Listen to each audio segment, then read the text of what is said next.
Selamat malam semua, ini aku mau lihat dulu dong, ada 170-an orang. Halo, halo, siapa yang pertama kali ikut webinarnya dari We Are Sisters? Coba, aku pengen tahu, kenalan dulu di chat. Oh, nggak usah deh, angkat tangan juga boleh. Oh, lumayan banyak ya, pertama kali. Halo. Jadi lumayan banyak yang baru ketemu aku juga berarti ya. Hai, first. Oh, so lovely. Banyak banget. Oke, so teman-teman, thank you banget yang udah join. Halo, ini aku juga ngelihat ada teman-teman yang udah sering banget ikut webinarnya We Are Sisters. Ada banyak loh, ada cewek-cewek, ada cowok-cowok juga. Oh, hai, halo semua. Boleh dong pada buka video biar kenalan, biar tahu online juga ya kan. Jadi biar bisa ngobrolnya 2, 4, 5 berapa arah nih kita. Hai, ada Wolf juga. Hai, terima kasih teman-teman members, terima kasih semuanya. Thank you so much. Oke, so aku mungkin kenalan sambil share ini. Ada Riani, hai Ri. Aduh, seneng banget. Aku kenalan sambil aku share screen ya, jadi biar sekalian, karena ada sedikit perkenalan dari aku buat teman-teman yang mungkin belum kenal. Aku mau kenalin di sini deh, biar enak. Oke, so aku mulai ya. Jadi ini kita ngomong tentang claim your worth and heal your trauma. Jadi nanti aku tuh mau sharing biar teman-teman ngeh ya apa aja sih yang mau di-share sama Lala gitu kan. Ini adalah tentang aku, bagaimana aku mengidentifikasi trauma-trauma aku dan akhirnya aku mencoba untuk overcome, aku mencoba untuk healing gitu. Nah, ini adalah salah satu cara yang aku lakukan dan ini sangat membantu aku untuk aku bisa live my life gitu kan. Aku bisa hidup untuk aku menjalani hidup aku sekarang. Semoga ini bisa apa ya, kayak ada resonate ke teman-teman. Jadi ini bisa berguna juga untuk teman-teman, mungkin kalau punya isu yang sama, trauma yang sama, mungkin bisa dijadikan bahan pertimbangan lah gitu. Oke. So next-nya adalah kenalan dulu. Kan itu tadi banyak ya teman-teman yang belum kenal siapa sih gitu kok. Mungkin yang udah sering ikut webinarnya We Are Sisters udah kenal banget sama aku. So aku kenalan dulu ya. Nama aku adalah Clara Emilia, tapi biasa dipanggil Lala. So kalau disuruh milih boleh banget manggil Lala aja. Mau panggil Lala, Kak Lala atau siapapun mau manggil aku langsung nama, I'm open for that ya. Terima kasih yang udah mau ngobrol langsung Lala aja. Mungkin jauh lebih enak sih. Siapa aku? Aku secara profesionally aku bekerja sebagai marketing komunikasi di sebuah organisasi, sebuah institusi global financial company gitu. Jadi ini aku sudah lebih dari ya 15 tahun lah untuk berkecimpung di dunia marketing komunikasi. Jadi memang secara professionally nggak jauh-jauh dari bidang kreatif ya, karena walaupun bekerja di financial industry, tapi aku tetap di bagian komunikasi gitu, lebih ke marketingnya. Sales pun lebih ke sales marketing lah istilahnya gitu.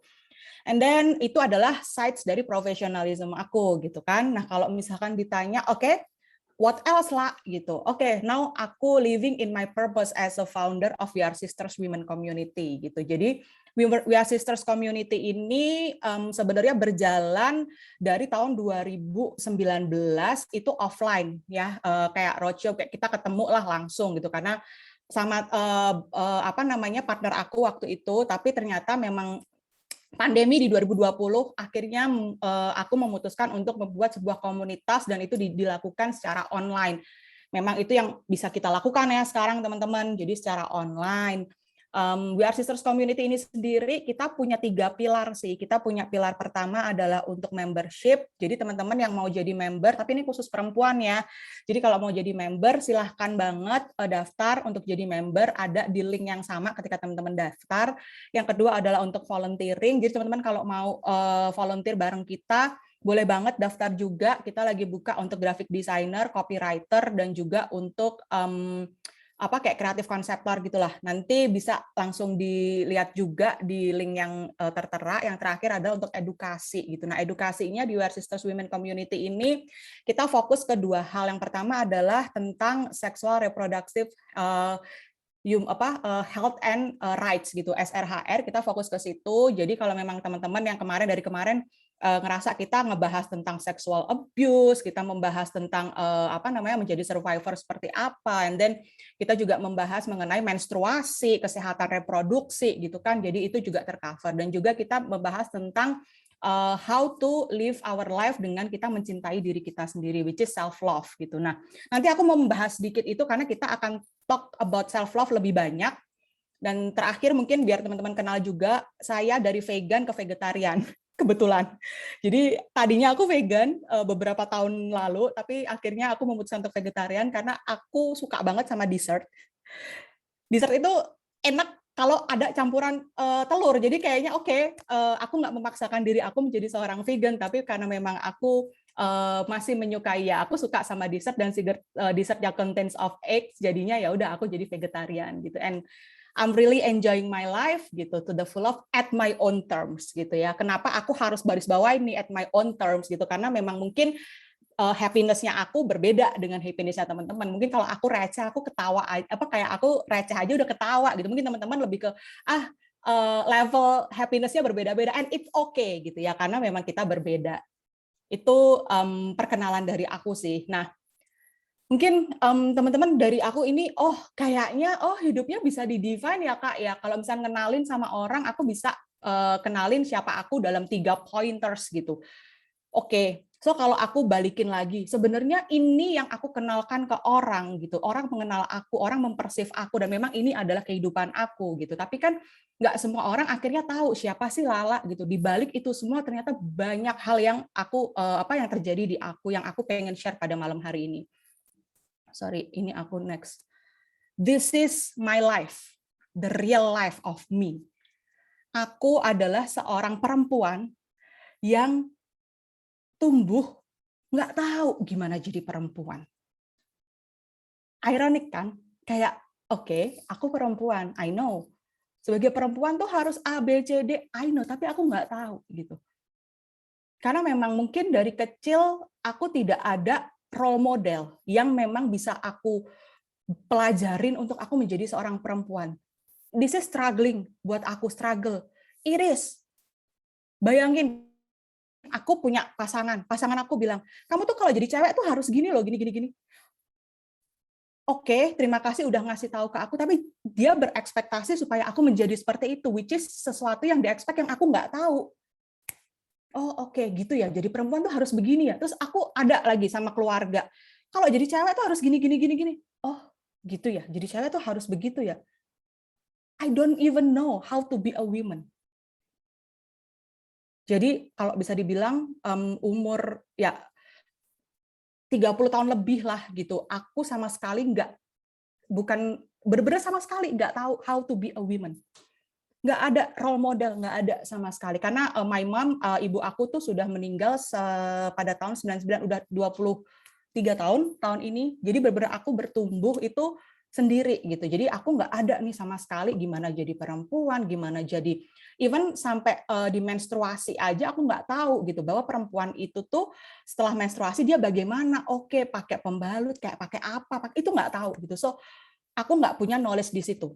Satu, it's ironic for me, and how actually I can embrace, gimana aku tuh bisa embrace aku menjadi perempuan sekarang. Gimana sih Lala bisa overcome ketidaktahuannya menjadi now I know a woman definitions of myself. Aku bisa mendefine definisi perempuan menurut aku. Mungkin berbeda sama teman-teman, mungkin berbeda sama mungkin pasangan aku yang sebelumnya gitu, yang dia memberitahu bahwa perempuan itu begini begitu gitu. Tapi ternyata ini loh, I create my own definitions of women gitu. Jadi aku adalah perempuan versi aku. Nah, nanti aku ceritain deh apa sih versinya Lala gitu. Pertama, jelas aku nggak tahu gitu role model yang benar tuh seperti apa. Karena ini aku selalu di setiap sharing aku tuh aku sangat terbuka ya. Di dalam keluarga, pertemanan, lingkungan aku tuh tidak ada yang bisa menjadikan a good role model di dalam sebuah relationship.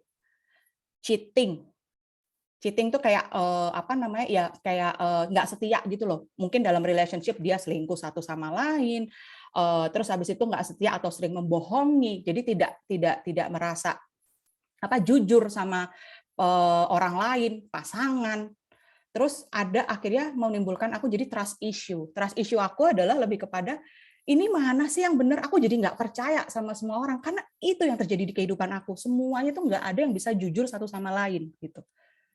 Itu yang pertama. Yang kedua adalah lack of self love. Aku tuh nggak tahu gitu. I don't even know kayak oh self love mencintai diri sendiri. Gimana tuh? Setahu aku dulu aku diajarinya adalah kamu tuh harus lebih orang lain tuh bikin orang lain bahagia gitu. I don't even know about kayak understand about what love is. A simple basic things about love aja aku nggak tahu loh. Emang mencintai itu apa? Mencintai itu berarti kita menyayangi. Mencintai.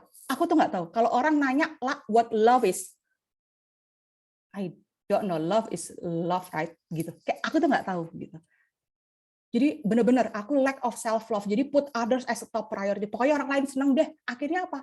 Aku people pleaser. Kayak yang penting orang lain seneng deh. Gue nggak menderita. I become a victim. Gitu. Terus a giver. A giver tuh gimana? Aku tuh karena kan selalu dikasih tahu nih dari kecil kayak udah lebih baik kamu tuh ngasih orang daripada kamu tuh misalnya tangan di atas lebih baik dari tangan di bawah gitu. Nah, itu aku benar-benar mentranslate bahwa aku harus ngasih. Aku nggak boleh dapat karena kalau aku dapat berarti aku tuh ngerasanya weak gitu. Aku rasanya lemah karena aku harus mendapatkan gitu. Makanya aku harus berjuang mati-matian supaya aku bisa menjadi seorang giver. Nah, sebagai seorang giver ini pun akhirnya membuat aku tuh sangat keras terhadap diri aku sendiri. Ayolah, pokoknya kamu harus sukses, pokoknya kamu harus bisa ini, bisa itu, supaya kamu jangan dikasih sama orang, supaya kamu harus ngasih. Ke situ sih, lebih ke situ. Oh, oke. Terus aku jadi kayak tahu, oke, I identify kalau aku tuh lebih sering giver karena kalau misalkan orang ngasih ke aku, terus aku kayak ngerasa oh, kok orang ngasih ke gue, berarti gue lemah ya gitu-gitu. Ini tuh ironis teman-teman. Kayak misalnya kita berdoa, ini udah sesuai keyakinan masing, ya Allah ya Tuhan gitu. Aku berdoa dong, aku pengen punya ini atau aku pengen ini mobil atau aku pengen apapun doa kita. Ketika kita dikasih, kadang tuh kita sendiri yang nolak kayak nih kamu pengen apa? Aku pengen I don't know, aku pengen apa kayak aku pengen punya sesuatu gitu. Aku pengen makan enak gitu misalnya.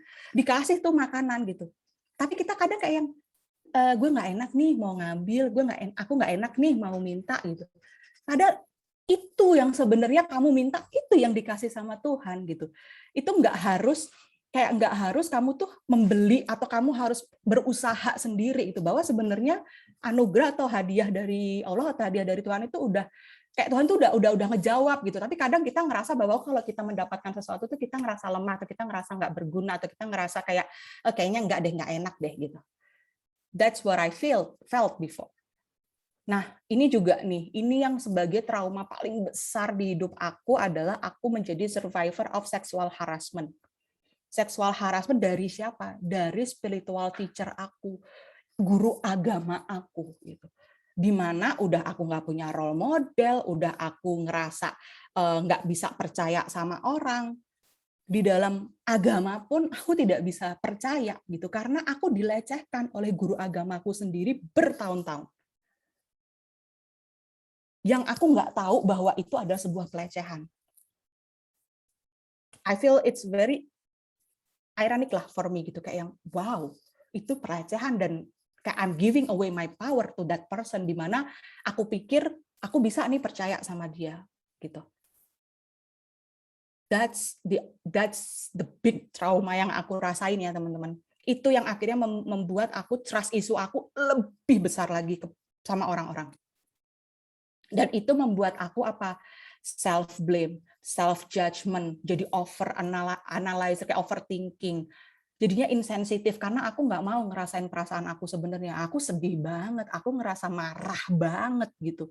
You name it lah, semua tentang self judgment tuh ada di diri aku gitu. Pokoknya intinya gini. Kenapa aku marah sama diri aku sendiri adalah kenapa ketika kamu ada ketika orang itu melakukan pelecehan seksual kamu nggak berontak, kamu nggak marah gitu. Itu jadi aku tuh kayak terus-terusan kayak talking to myself about bad things gitu loh kayak lah harusnya kamu bisa gini lah, kenapa nggak kamu lakuin, kenapa nggak kamu, jadi kayak why nggak, kenapa nggak gitu. Jadi aku blaming myself a lot and it's been more than 30 years. lebih dari 30 tahun aku ngeblame diri aku sendiri, aku menyalahkan diri aku sendiri, aku ngejudge diri aku sendiri, dan aku membuat diri aku small. Gitu. Itu yang aku bikin akhirnya aku nggak ngerasa worthy enough untuk mendapatkan hal-hal yang indah di hidup ini. Dan yang mungkin yang ini yang aku bisa bilang adalah udah aku kayak nggak tahu how to be a woman. Terus setiap bulan mesti ngerasain sakit menstruasi yang luar biasa. Luar biasa. Teman-teman ada yang relate nggak? Perempuan-perempuan yang hari pertama sakitnya udah kayak apaan tahu? Raise your hands. I used to be like that. Aku pernah di fase itu di mana aku benar-benar sakit banget, dan itu sesakit itu. Dan aku nggak mau nangis. Karena kalau nangis tuh lemah buat aku. Kayak gue nggak mau nangis, gue tuh cewek kuat. Masa ini udah bertahun-tahun sakit, tiap bulan sakit aja gue masih nangis, gue masih ngeluh. I'm telling myself to be a strong woman. But deep down, sakit banget, Bun. Kayak sakit banget emang.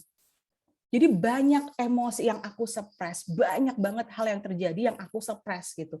Dari ketidaktahuan, aku tahu, terus jadi tapi setelah aku tahu, aku suppress, aku nggak keluarin gitu loh. Aku suppress di dalam semua. Gitu. Nah, dari situ gimana sih aku pengen share ke teman-teman. Gimana sih aku bisa mengidentify semua hal yang aku bisa share di sini ke teman-teman. Itu adalah kunci di mana kita bisa overcome, di mana kita bisa heal our trauma. Karena kalau kita nggak bisa untuk nge-breakdown apa saja trauma itu tidak, itu tuh mungkin kita benar-benar kita bisa healing, tapi nggak to the root cause. Karena root cause-nya itu adalah hal yang paling penting. Dan caranya gimana? Itu kita harus berani jujur. Yang tadi aku bilang, aku nggak berani nangis. Aku nangisin sekarang. Mau di mana ketemu sama orang, aku tiba-tiba kayak ngerasa sakit hati gitu. Aku ke toilet, aku nangis, aku nangis. And it's okay. Karena emang aku sakit hati. And it's okay. Gitu. Terus as a woman, aku nggak tahu apa-apa ya. I'm growing up. Aku mengenal diri aku menjadi seorang perempuan di komunitas We Are Sisters Women Community. Aku belajar bareng sama banyak perempuan yang jadi member, volunteer, participants webinar. Aku belajar menjadi seorang perempuan di komunitas We Are Sisters. So I'm really thankful. Aku sangat berterima kasih teman-teman udah ngasih tahu ke aku, udah feeding ke aku knowledge of being a woman. Gitu. So next aku coba share ya gimana caranya. So what do I do untuk claim my worth dari trauma-trauma yang tadi aku share? Mungkin sebelum itu aku mau nanya, boleh banget langsung di chat. Oh, ini chat banyak banget. Nih, boleh dong di chat, di share apa aja sih? Kapan sih teman-teman tuh terakhir ngobrol sama diri sendiri? Jawab dijawab di share coba. Semalam, cakep. Tadi sore.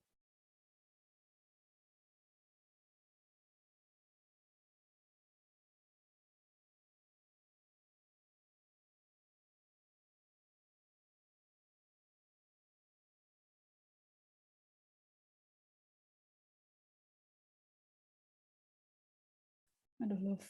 Oke. Tadi kemarin barusan nggak inget, belum pernah even. Beberapa waktu lalu, wow, that's beautiful. Ya, kalau lagi sedih, nggak pernah ngobrol. Tahu nggak teman-teman? This is actually, ini adalah hal yang paling, ngerti nggak? You have to thank to yourself. Terima kasih sama diri sendiri karena apa? Karena mau jujur. Yang tadi bilang nggak pernah, yang tadi bilang nggak tahu, belum pernah atau lupa, nggak inget. You have to be thankful to yourself. Karena nggak gampang loh jujur sama diri sendiri. Aku ngerasain. Nah, kenapa aku nanya ini? Sebenarnya ada yang aku mau share. Actually, aku balik ke diri aku. I've been asking for help. Aku udah nanya, minta tolong ini itu. Gue kenapa sih? Gue kenapa sih? Aku kok gini? Aku harus gimana ya? Aku harus gini. Banyak cara juga yang aku lakuin. Doing meditation, doing breath work, doing journaling, whatever. Banyak, you name it. Banyak healing journey yang aku lakukan. But at the end, I know what is best for me. Apa yang terbaik buat aku. Aku mau share ini adalah cara aku ya, teman-teman. Cara aku overcome. Jadi yang pertama adalah aku back to myself. Start to have a conversation with myself. Dan aku mendengar diri aku. Karena udah 30 tahun lebih aku nggak denger sama diri aku nggak ngobrol. Kayak aku nggak tahu. Kenapa aku nggak tahu menjadi perempuan gimana, kenapa aku harus melakukan trauma, kenapa aku menyalahkan diri aku nggak pernah mau dengerin. Jadi kuping aku kebuka buat orang ngomong apa, tapi kuping aku ketutup buat aku denger diri aku sendiri. That's what I'm doing. That what kayak aku udah I used to do before gitu. Jadi dengan cara ini back to myself, aku bisa mengidentify problem atau trauma aku yang tadi aku bisa share ke teman-teman banyak itu keluar dengan jujur, keluar tanpa sensor ketika aku ngobrol sama diri aku sendiri. First adalah aku melakukan mirror talk. Pertama kali aku melihat muka aku sendiri yang intentionally ya, kayak aku tuh dengan dengan niat aku ngaca di depan kaca, aku pengen ngelihat Lala tuh gimana sih sekarang, apa kabar sih lu, La?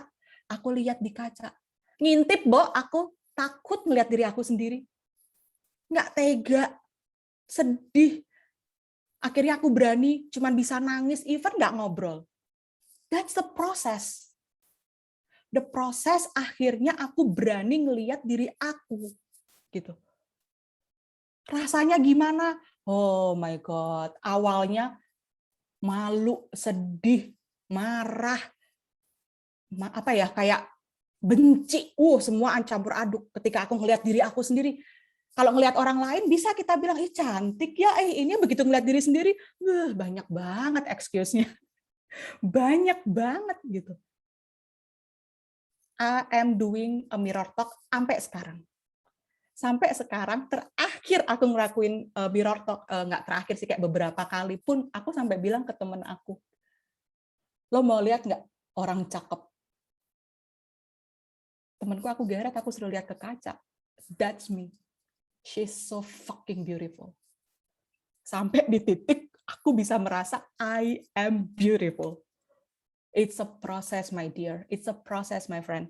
I know it. Gitu. Jadi aku acknowledge semua emosi-emosi yang keluar, yang tadi aku bilang, benci, marah, tiba-tiba gue kayak ngerasa, banyak, ada jerawat banyak banget, coba kamu ini. Aku still kayak kayak blaming diri aku gitu. Coba lu nggak ini facial, muka lu nggak berantakan. Coba lu tuh nggak banyak makan, nggak gendut ini. I'm still doing that. Dan aku acknowledge semuanya. Gitu. That's how first first move itu yang aku lakuin sama diri aku.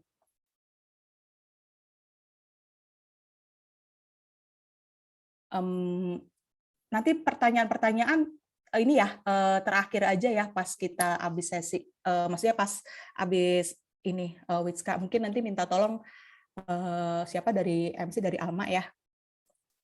Aku next dulu ya teman-teman. Nah, ini adalah fase di mana aku acknowledge semua emosi yang keluar. Terus di sini dibilang, terus kamu healingnya gimana, lah? First thing adalah acknowledge semua emosi, acknowledge itu kejujuran kita. Itu aja dulu. Itu adalah first step that works for me a lot. Karena mau jujur aja gue gengsi. Sama diri sendiri aja aku gengsi. Bagaimana ini ya kan? Itu yang pertama. Nanti pertanyaan-pertanyaan boleh ya teman-teman.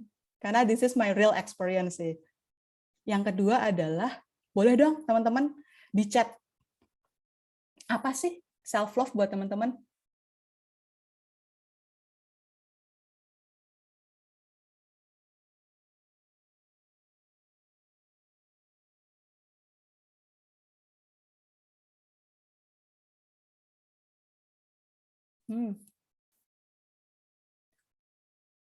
Oke. Teman-teman boleh banget di chat, diisi, let it out, keluarin definisinya teman-teman. Aku lanjut ya. Oke, ini adalah definisi self love buat aku. It's not just a concept. Self love bukan konsep. Self love itu bukan cuman ditauin, tapi self love itu harus dirasain. Self love itu harus dilakukan. So this is my own definition of self love. I give myself more love dengan cara apa? Aku lebih gentle sama diri aku sendiri, lebih soft sama diri aku sendiri, dan I feel good about myself. Teman-teman, sorry ini aku running out of time, aku share agak cepet ya, 5 menit aja. Jadi dengan cara apa? I touch myself softly. Nggak ada tuh yang namanya bangun langsung mandi, pakai keramas, udah gitu, terus pakai hand body, set gitu. Somehow masih kalau waktunya nggak ada ya kalau kita activity pagi atau kita kesiangan, tapi aku tetap ngasih waktu buat diri aku tuh I touch myself gently. Pakai hand body, pakai ini nih skincare, nggak ada tuh yang tek gitu. Udah pakai semuanya bener-bener yang with love, gently gitu. Terus yang kedua adalah aku melakukan hal yang aku takut lakukan itu sendiri. Atau aku melakukan hal yang belum pernah aku lakukan sebelumnya. Itu adalah bagaimana aku journey untuk aku tuh bisa percaya lagi sama diri aku. Dan aku bisa memaafkan diri aku, karena ternyata begitu aku udah lakuin, ya ampun, ternyata nggak apa-apa, oh ternyata indah banget gitu. Kenapa nggak dari dulu loh lah. Makanya terus aku kayak jadi trust to myself, aku jadi bisa memaafkan diri aku sendiri. Gitu. Terus itu tadi, karena aku a giver kan, ketika orang mau ngasih ke aku rasanya nolak gitu, padahal aku berdoa tapi dikasih malah nolak gitu. Nah itu aku berusaha untuk I'm starting to kayak receive more dari orang. Dengan cara apa? Dengan aku bersyukur, apapun yang dikasih sama orang aku bersyukur gitu. Jadi tapi tetap yang berguna ya buat aku. Aku sering kok misalnya dikasih sama orang, terima kasih, tapi kayaknya ini nggak bakal guna deh buat aku, karena percuma juga, akan jadi waste juga kalau aku terima tapi nggak aku pakai. Pasti aku akan ini boleh nggak nanti kalau aku gini-gini, tapi aku dengan mindful gitu, dengan benar-benar conscious ketika aku dikasih, ini pun benar-benar aku pakai nggak nih, berguna nggak nih buat aku. Kalau enggak, it's better untuk dikasih ke orang yang lebih berguna lah istilahnya. Nah, ini ini apa sih efeknya atau outputnya apa di aku gitu. Aku jadi bisa melihat segala sesuatunya itu berbeda. Kayak aku tuh pakai goggle, tau kan teman-teman goggle yang buat renang, buat diving itu, tapi goggle of love. Jadi nggak pakai cuman kacamata. Yang aku pakai adalah goggle gitu. Kayak aku melihat segala sesuatunya itu dari perspektif love. Yang tadinya aku nggak tahu love itu apa, now I know. Love adalah coming from your heart, the way you see things, the way you you talk, the way apa yang kamu touch, buat kayak apapun yang kamu pegang, apapun yang kamu lihat, apapun yang kamu rasakan, yang kamu breathing love, itu semuanya adalah love gitu. Karena semua penuh cinta, karena dari sini. And then I choose love over everything. Berarti I choose myself, that's self love. Jadi aku udah nggak takut lagi gitu, kayak fear of judgment, fear of failure, no way. I'm doing it. Gue nggak tahu nanti belakangnya gimana, ini segala macam. It's okay, I'm doing it. Kalau nggak, gimana? Kayak tadi aku juga baru ngobrol, kayak Rinso, kalau nggak kotor ya nggak belajar. And yang ketiga adalah I feel good, just be with myself. Jadi aku nggak lagi nih, dulu nggak pernah namanya sendirian itu berani. Aduh kok gue kayak sendirian di mana di kafe, kayaknya masa gue sendirian sih? No, I'm giving myself time to just be with myself. So ini adalah outputnya dari yang aku lakukan dengan reconnect untuk mirror talk dan juga self love, itu bikin aku I know my worth and now I live my value. Aku jadi tahu kalau aku tuh worthy and deserve the best and I love myself more than anyone. Karena yaitu aku ngerasa cukup. Aku ngomong itu cuman sekedar ngomong, tapi aku nggak bisa menjelaskan karena it's only in my heart, it's here. Aku hanya bisa merasakan gitu. So I hope teman-teman dengan self love, teman-teman bisa ngerasain apa yang aku rasain. Aku juga bisa jadi tahu purpose aku apa di dunia ini, karena aku hidup nggak cuman aku bangun, kerja, dapat duit, tidur lagi. I know I have a purpose in this lifetime. And then aku bisa tahu siapa diri aku lebih. Body sign aku, kayak misalkan aku pusing kepala, oke, berarti aku udah kebanyakan nih make kepala aku buat mikir. So I need to rest. Just rest. And remember, 30 menit rest, kalau itu deep rest, is a very helpful for us. I live my value now. Dengan definisi aku sendiri ya, happiness aku. Gitu. Terus, perfections. Aku tahu nggak ada, there's no such a thing as perfections, but with this imperfections, I know that there is a perfection. Karena kalau nggak ada yang nggak perfect, gimana kita tahu bahwa ada sebuah perfection, sebuah kesempurnaan. Makanya I appreciate the imperfections. And jujur sama diri aku untuk terus memilih diri aku. That's aku yang bisa aku bilang itu adalah aku akhirnya tahu bahwa aku worthy and I claim back that worthiness within me. Karena apa? Deserve to get the best in life. Gitu. Oke, so terakhir. Ini key-nya dari dua hal itu adalah self reconnections. Reconnecting to yourself untuk tahu root cause traumanya apa dan kamu jadi bisa tahu gimana cara heal your trauma. Kamu juga bisa tahu gimana caranya mencintai diri kamu lebih. Karena cuman kamu yang tahu takarannya. Cuman kamu yang tahu cinta apa yang kamu butuhin. Cuman kamu yang tahu seberapa besar cinta yang kamu punya. Dan cuman kamu yang tahu bagaimana cara untuk percaya sama diri kamu sendiri. Even better. Dari self-reconnections. Karena give yourself more love because you are worthy for the same love you give to other. Equality. So receiving and giving is a balanced thing. Gitu sih. Sorry banget udah out of time. Ama, boleh langsung ke Ama. Oke, thank you so much Lala untuk sharingnya yang luar biasa banget. Aku bangga banget dengar semua cerita Lala yang udah mau sangat vulnerable dan cerita sama kita perjuangannya Lala dan sangat menginspirasi dan sepertinya relatable banget ya sama semua teman-teman. Nanti banyak banget udah pertanyaan yang masuk, kita akan bahas di sesi Q&A. Untuk selanjutnya, aku langsung kasih stage-nya ke Witska. Apakah Witska udah ada? Halo semua, perkenalkan aku Witska. Apa kabar semuanya? Aku mulai share screen aja kali ya.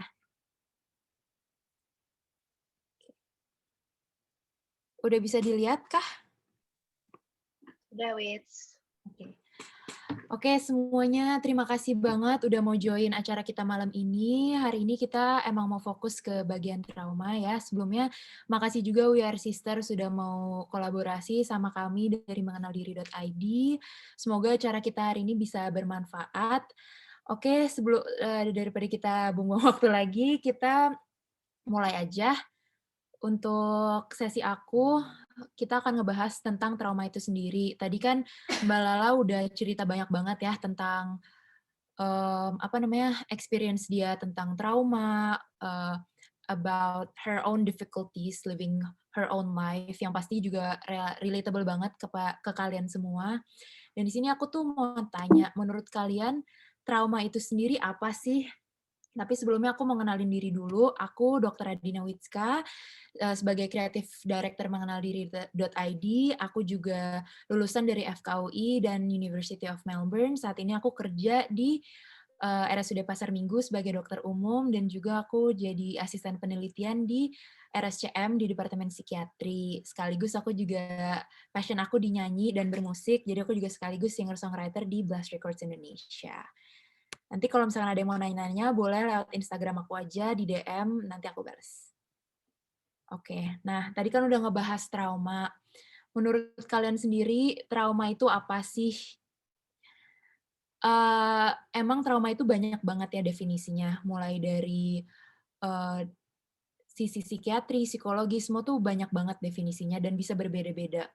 Karena memang ini tuh hal yang sangatlah general dan it's very relatable to everyone and every experiences tuh bisa beda-beda banget setiap orangnya. Ini aku ambil definisi ini dari sebuah institusi yang isinya adalah kolaborasi dari psikiater, psikolog, dan juga para ahli lainnya, dan mereka udah meneliti trauma udah berpuluh-puluhan tahun, dan mereka mengatakan bahwa trauma itu adalah event, harus ada eventnya, harus ada experience-nya, dan juga harus ada efeknya ke pribadi kita. Jadi itu bisa apa aja, kalau misalkan orang-orang kan mikirnya banyak kayak, oh trauma tuh cuman orang yang pernah ikut perang, kayak PTSD tuh perang atau kecelakaan atau death of someone.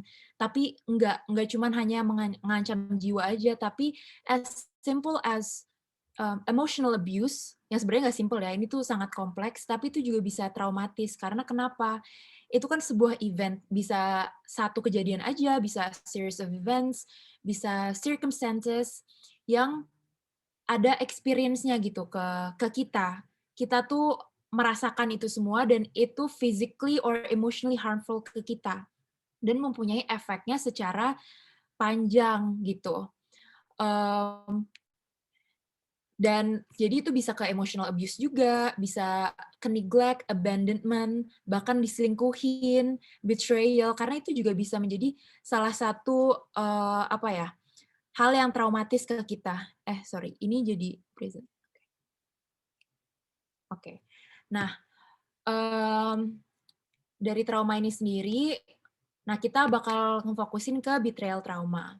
Betrayal trauma itu karena menurut aku sendiri, it's the source of most dysfunction. It can happen from infidelity. Infidelity itu keselingkuhan, abuse in terms of physical abuse atau emotional abuse, neglect, abandonment, dibohongin seseorang, dimanipulasi, disakitin, apapun yang menyakiti kita dan berpengaruh kepada kita, itu bisa menjadi suatu trauma. Karena aku pernah dengar ada yang bilang bahwa trauma itu it's not necessarily what happened to us, tapi what we think happened to us. Karena bisa aja ini bisa traumatis ke seseorang, tapi bisa juga nggak traumatis ke seseorang. Dan orang yang merasakan itu traumatis bukan berarti perasaan mereka itu nggak valid gitu. Itu tetap valid karena itu tetap traumatis ke kalian, ke kita.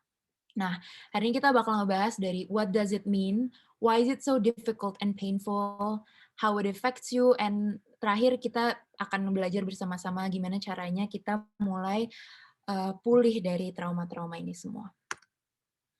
Aku juga nemuin ini sebuah quotes yang menurut aku ini sangat merepresentasikan betrayal trauma. Dia bilang, it's like being pushed from an airplane before you're ready and without a parachute.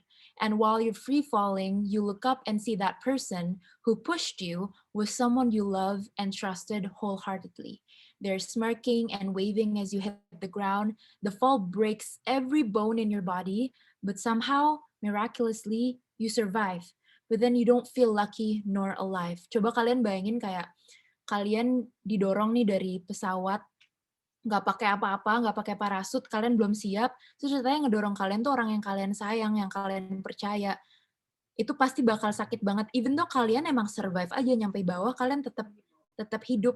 Tapi kalian nggak merasa hidup dan kalian nggak merasa beruntung untuk hidup gitu. Dan I think it's a very complex situation that needs to be addressed karena nggak banyak orang yang mengerti dan banyak orang yang meminimalisasi suatu betrayal trauma yang terjadi kepada seseorang. Gitu. Aku sambil buka chat juga ya. Oke. Nah, ini what does it mean sih sebenarnya betrayal trauma itu apa ya? Kalau menurut psikiatri kan sebenarnya nggak ada ya, di list of diagnosis tuh nggak ada. Tapi betrayal trauma itself itu adalah violations of someone's trust or confidence. Gitu. Jadi nggak cuma terjadi kepada seseorang aja, tapi itu juga bisa terjadi pas kita masih kecil, misalkan childhood physical or emotional or sexual abuse, atau bahkan dari suatu institusi gitu, yang harusnya bisa melindungi kita, misalkan pemerintah aja tuh bisa membuat betrayal trauma kepada kita. Contohnya, banyak banget ya contoh di Indonesia gitu, banyak orang yang merasa dihianati sama sebuah institusi, atau misalkan kalau di Amerika sekarang banyak yang Black Lives Matter gitu, itu tuh termasuk trauma gitu, walaupun necessarily kita nggak berada di suatu yang apa ya, kecelakaan atau perang atau apapun gitu, tapi itu tetap berpengaruh kepada kita. Nah, ini types of betrayal traumanya ya, ada parental itu yang dari orang tua, kemudian intimate partner bisa dalam bentuk diselingkuhin atau dibohongi atau dimanipulasi, atau misalkan pasangan kita ada drug abuse atau sex addicts atau suka berjudi, misalkan uang kita dibawa pergi. Nah, itu kan berarti kita dihianati, kita dibohongi. Of course, kita merasa kita kepercayaan kita tuh disalahgunakan gitu. Itu juga bisa traumatis. Kemudian sebuah institusi, kemudian interpersonal dari teman sendiri atau dari orang yang bahkan nggak terlalu dekat sama kita, tapi ternyata kita dijahatin dan itu menjadi suatu hal yang traumatis, itu juga bisa, kayak misalkan bullying gitu. Menjadi bystanders dari bullying pun bisa menjadi hal yang traumatis, padahal mungkin bukan dia yang dibully, tapi dia melihat itu semua terjadi, dan itu membuat kepercayaan diri dia tuh makin turun gitu, dan itu akan efeknya makin panjang ke kehidupan mereka ke depannya gitu. Oke. Nah, why is it hard sih sebenarnya? Kenapa sih susah banget yang namanya kalau udah mengalami suatu hal yang traumatis, kita susah banget untuk recover dari itu. Pertama, experiencing trauma it is very difficult, tapi sometimes kita juga yang menjadi yang kita disakitin tuh kita merasa malu. Kenapa kita mau disakitin gitu? Kenapa kita mau berada di situasi itu? And we don't wanna talk about it. And if we don't talk about it, itu serasa sakit itu tuh nggak akan pulih gitu. Sometimes we got so used of being hurt, jadinya we don't really know how to resolve the hurt. Yang dilakukan adalah emotional cut off.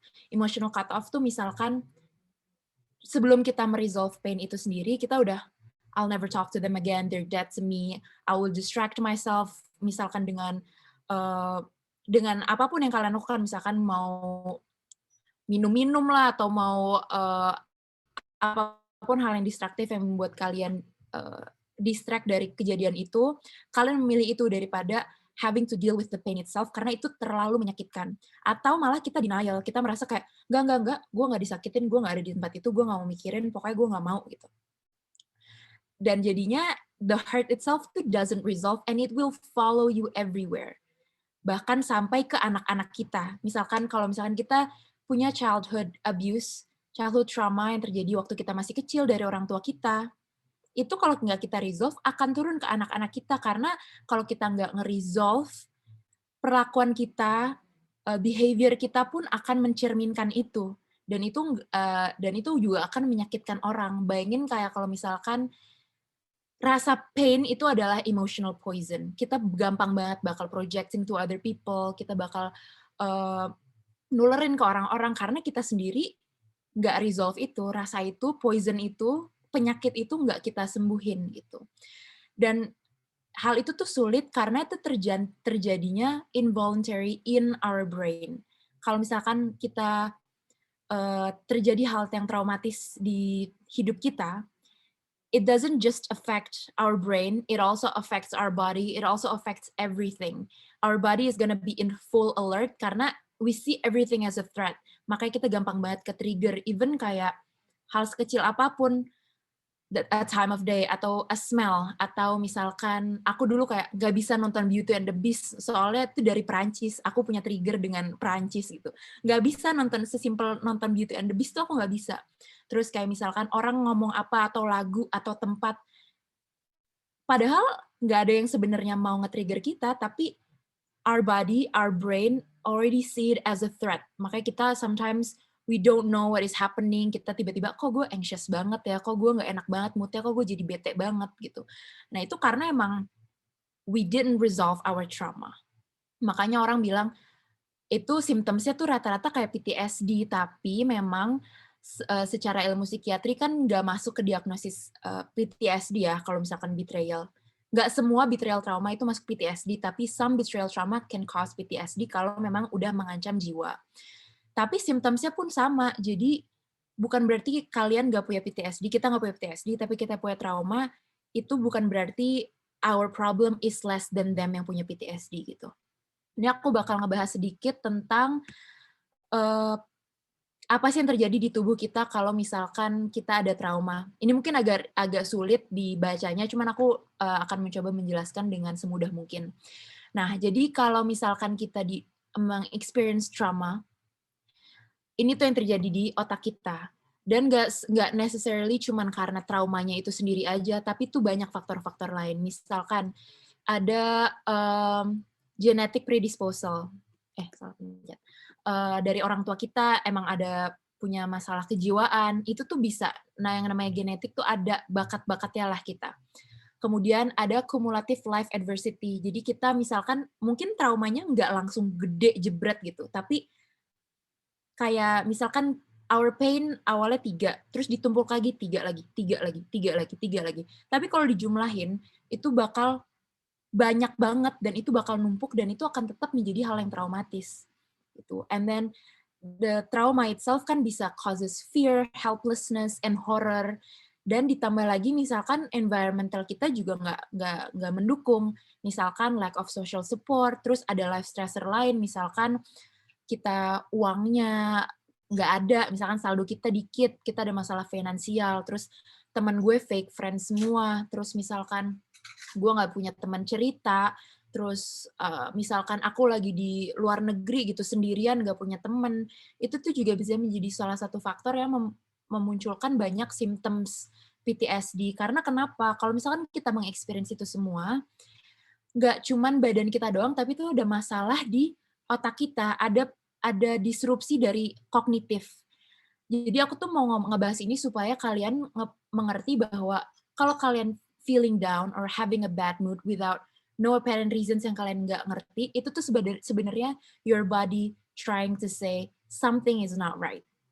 Karena kalau trauma itu, kan di otak itu ada banyak ya, ada amigdala, ada hipokampus, ada prefrontal cortex. Nah, prefrontal cortex ini adalah yang ngatur semua kognitif, kayak misalkan cara pikir kita lah, logika kita gitu.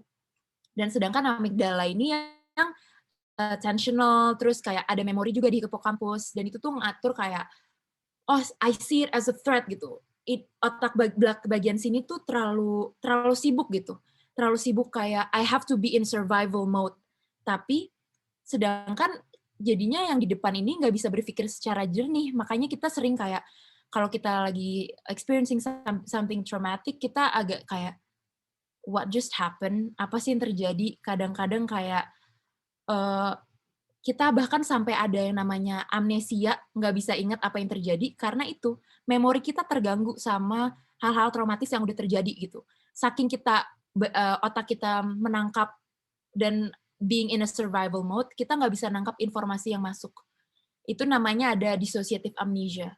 Orang-orang tuh bahkan kayak orang yang meng-experience trauma, kadang-kadang kita tuh bisa ngelihat kalau mereka lagi ada flashbacks, we can see them slipping away slowly.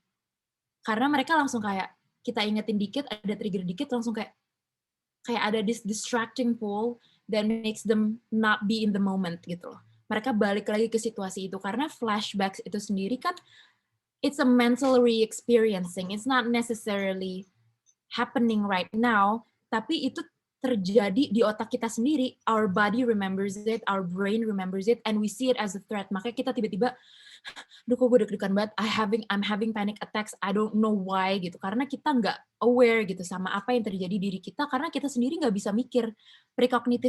Prefrontal cortex kita nggak berfungsi secara bagus gitu.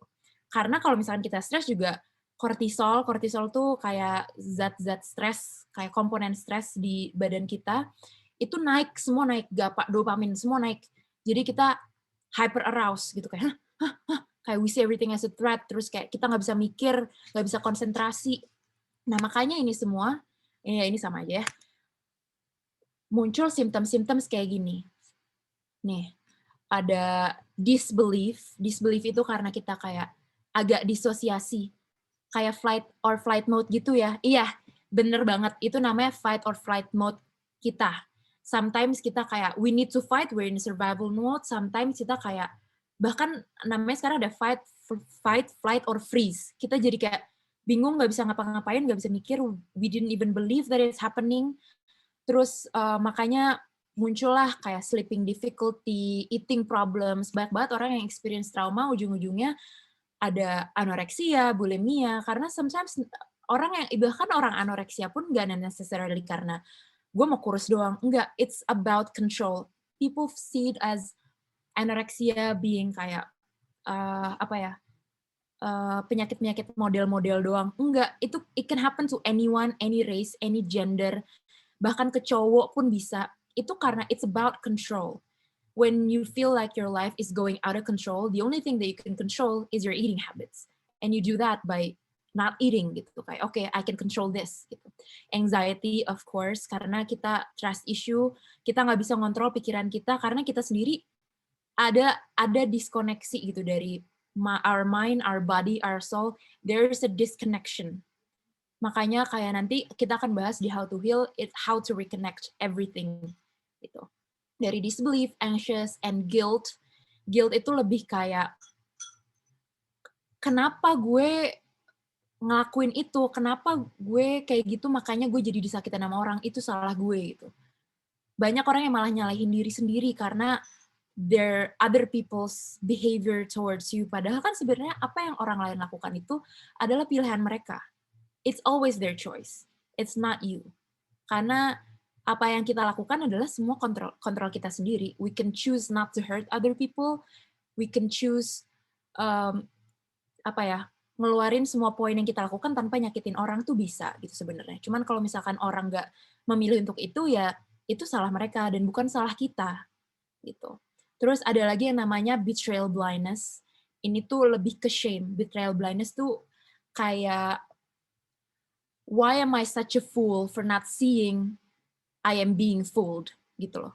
Kayak kenapa gue bisa nggak ngelihat ini semua bisa terjadi, kok gue bisa nggak tahu gue diselingkuhin, kok gue bisa nggak tahu ini semua tuh terjadi gitu. Terus makanya kita merasa malu bahwa itu terjadi sama diri kita sendiri karena we weren't smart enough gitu. Padahal sebenarnya enggak.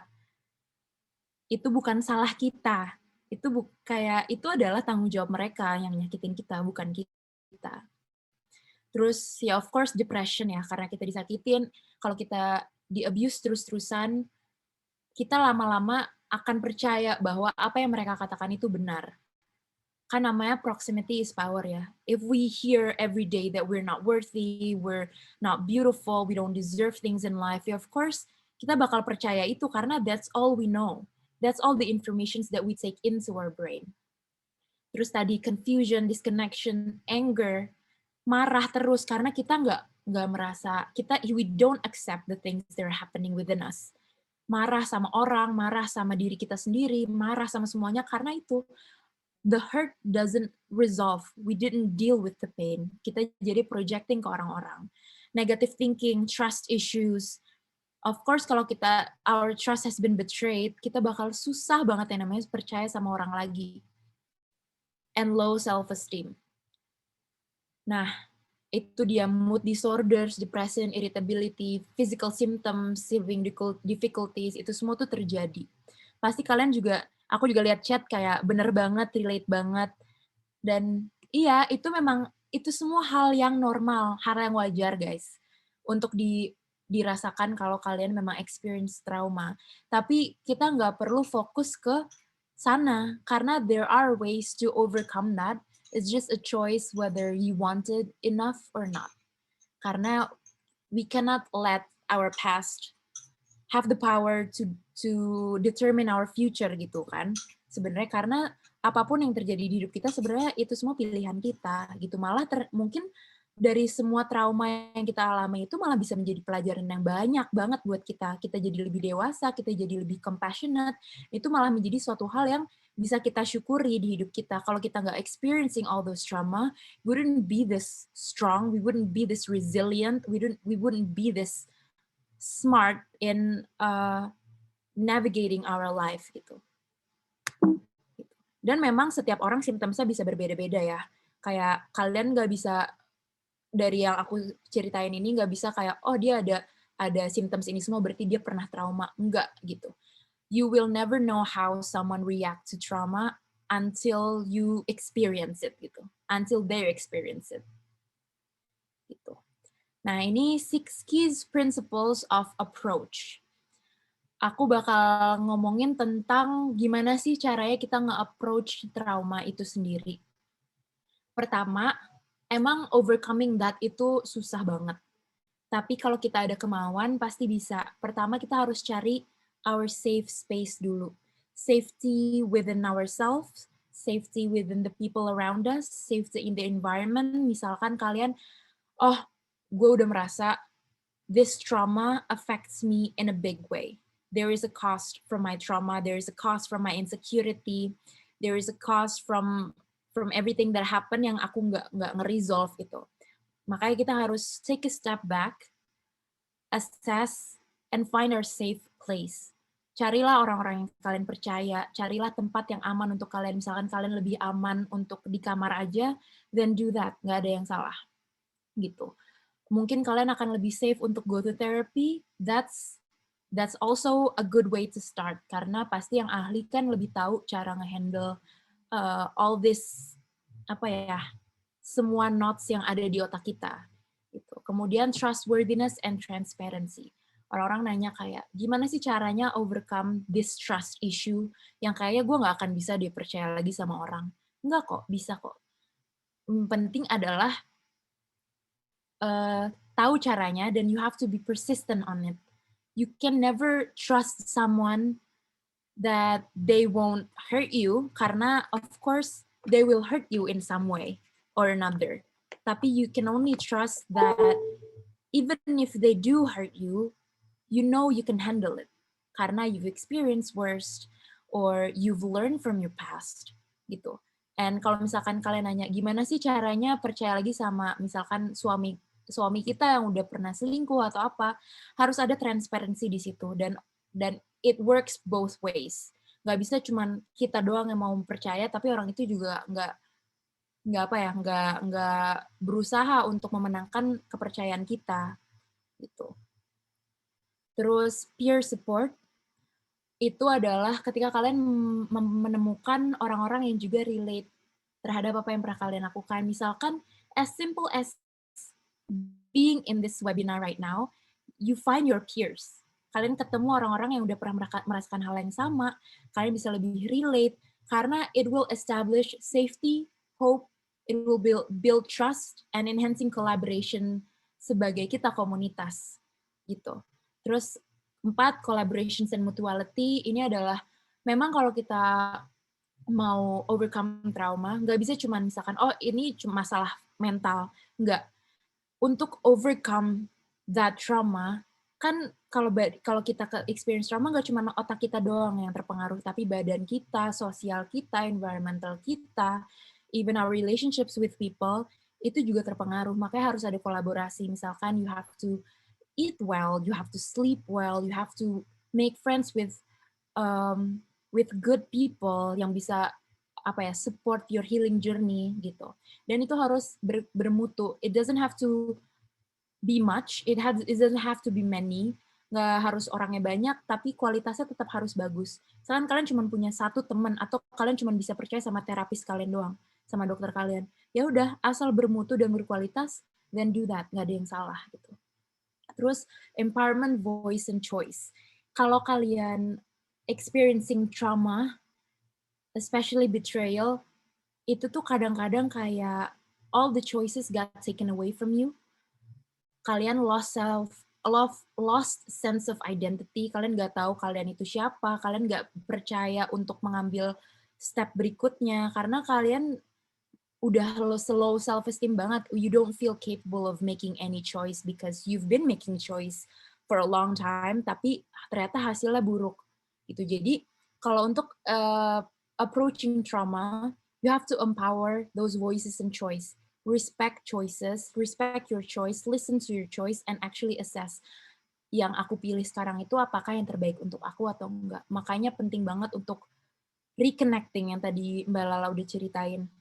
reconnecting, talking to yourself, nanyain how are you, not just to other people, tapi juga tanya ke diri kita sendiri, how am I today? How am I feeling today? Apa sesimpel kayak, aku pesen kopi nih, aku suka nggak ya kopi ini? Aku dibikinin wedang jahe nih sama mamaku, aku suka nggak ya? What does this make me feel? Gitu, karena it will regain our sense of thoughts and identity and values of our feelings gitu. Dan juga terakhir cultural, historical, and gender issues. Every trauma itu pasti banyak banget sisinya, banyak banget aspek yang terpengaruh. Kayak pasti dari kita juga background-nya kan beda-beda. Misalkan aku orang Sunda beda sama kulturnya orang Batak misalkan, atau orang Jawa gitu. Atau di luar negeri, misalkan orang dengan ras yang African American atau Latin American atau Afghanistan, pasti mereka punya their own difficulties lah. And we have to recognize that and addresses those historical trauma, karena trauma is trauma. We have to move past those stereotypes and biases gitu, in order for us to overcome the trauma itself. Gitu. Nah, how do we heal? Pertama, reassess.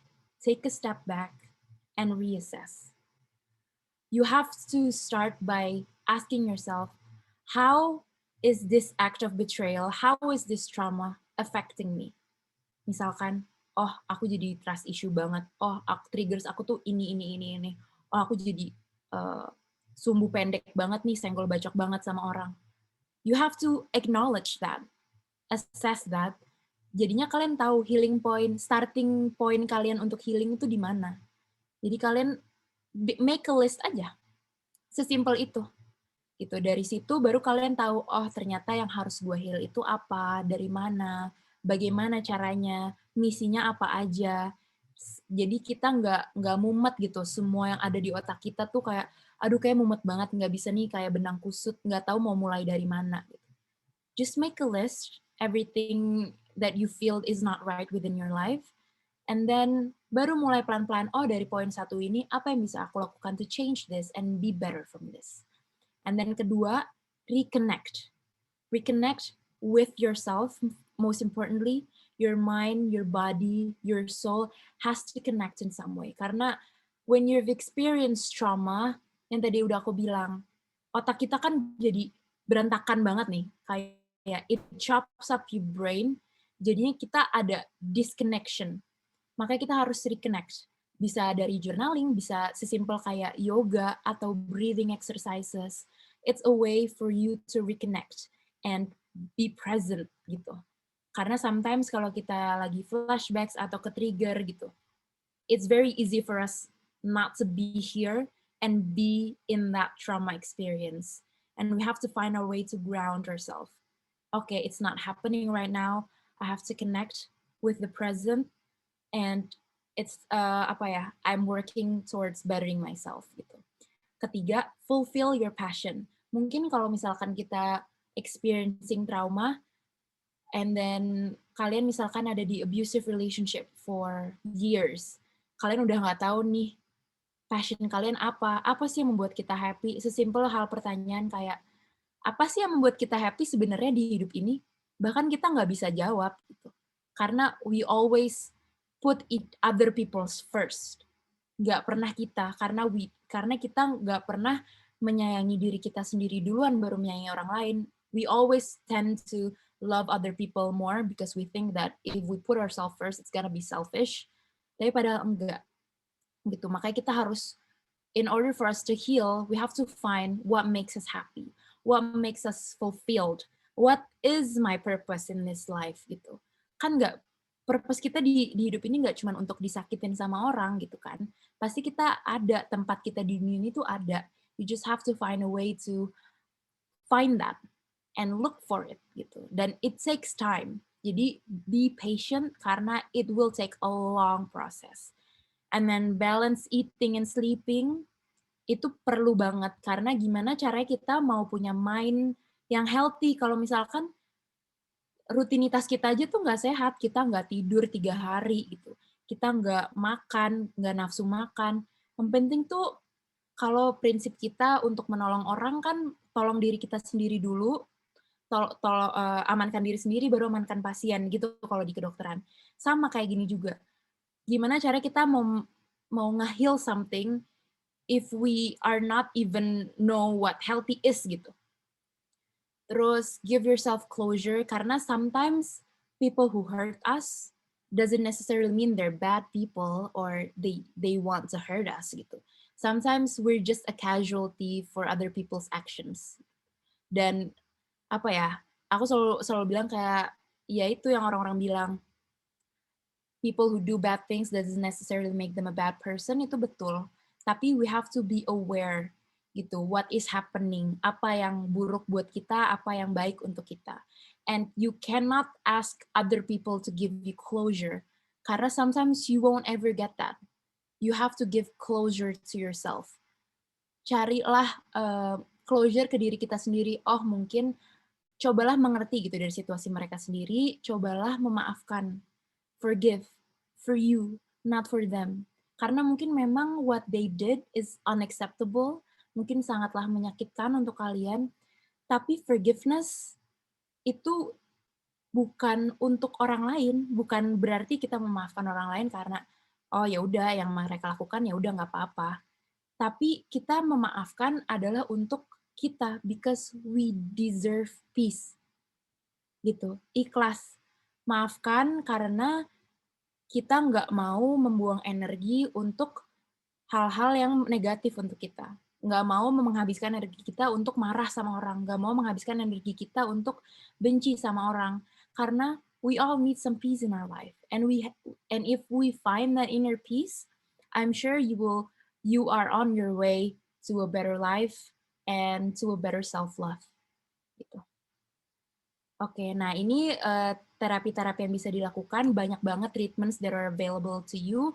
Bisa mulai dari talk therapy bisa ke diri kita sendiri, bisa ke orang lain, bisa kemana aja, bahkan mungkin support group, atau even kayak kita kayak sekarang ngobrol di chat juga, it's a way for you to express yourself without being judged, gitu. And then MBSR itu mindfulness-based stress reduction. Nah ini adalah ketika kita mencoba lebih mindful. Being aware of what is happening, be mindful of what is us, what is our sense of self. Misalkan yoga, meditasi, journaling, itu kan it's a way for us to be really mindful. And then art therapy,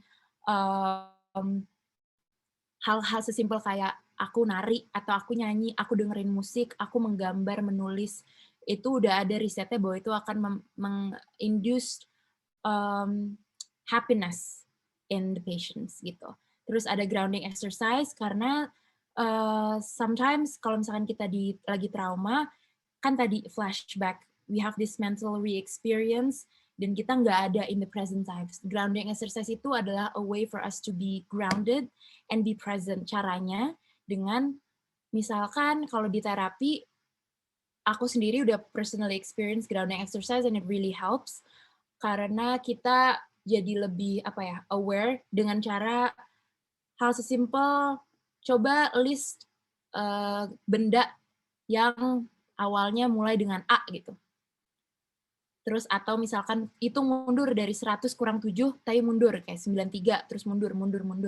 Itu melatih kognitif kita untuk lebih dengerin prefrontal cortex yang tadi udah aku jelasin. Gitu. Terus sama exposure therapy. Exposure therapy ini it's gonna be really hard. Aku sendiri juga udah pernah nyobain bahwa kita harus di-expose sama trauma-trauma kita dan melatih kognitif kita and be grounded gitu. Karena untuk mengikis memori belajar yang ada di otak kita supaya hilang tuh dari prefrontal cortex kita trauma-trauma dan memori-memori negatif itu. Caranya misalkan kalau aku every time I feel flashbacks, I write it down. Terus I let myself feel it, I let myself be pain. Terus kayak I just feel the pain gitu. For 15 minutes to 30 minutes every day.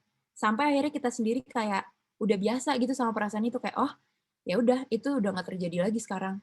It's not happening right now. I'm okay. I'm here.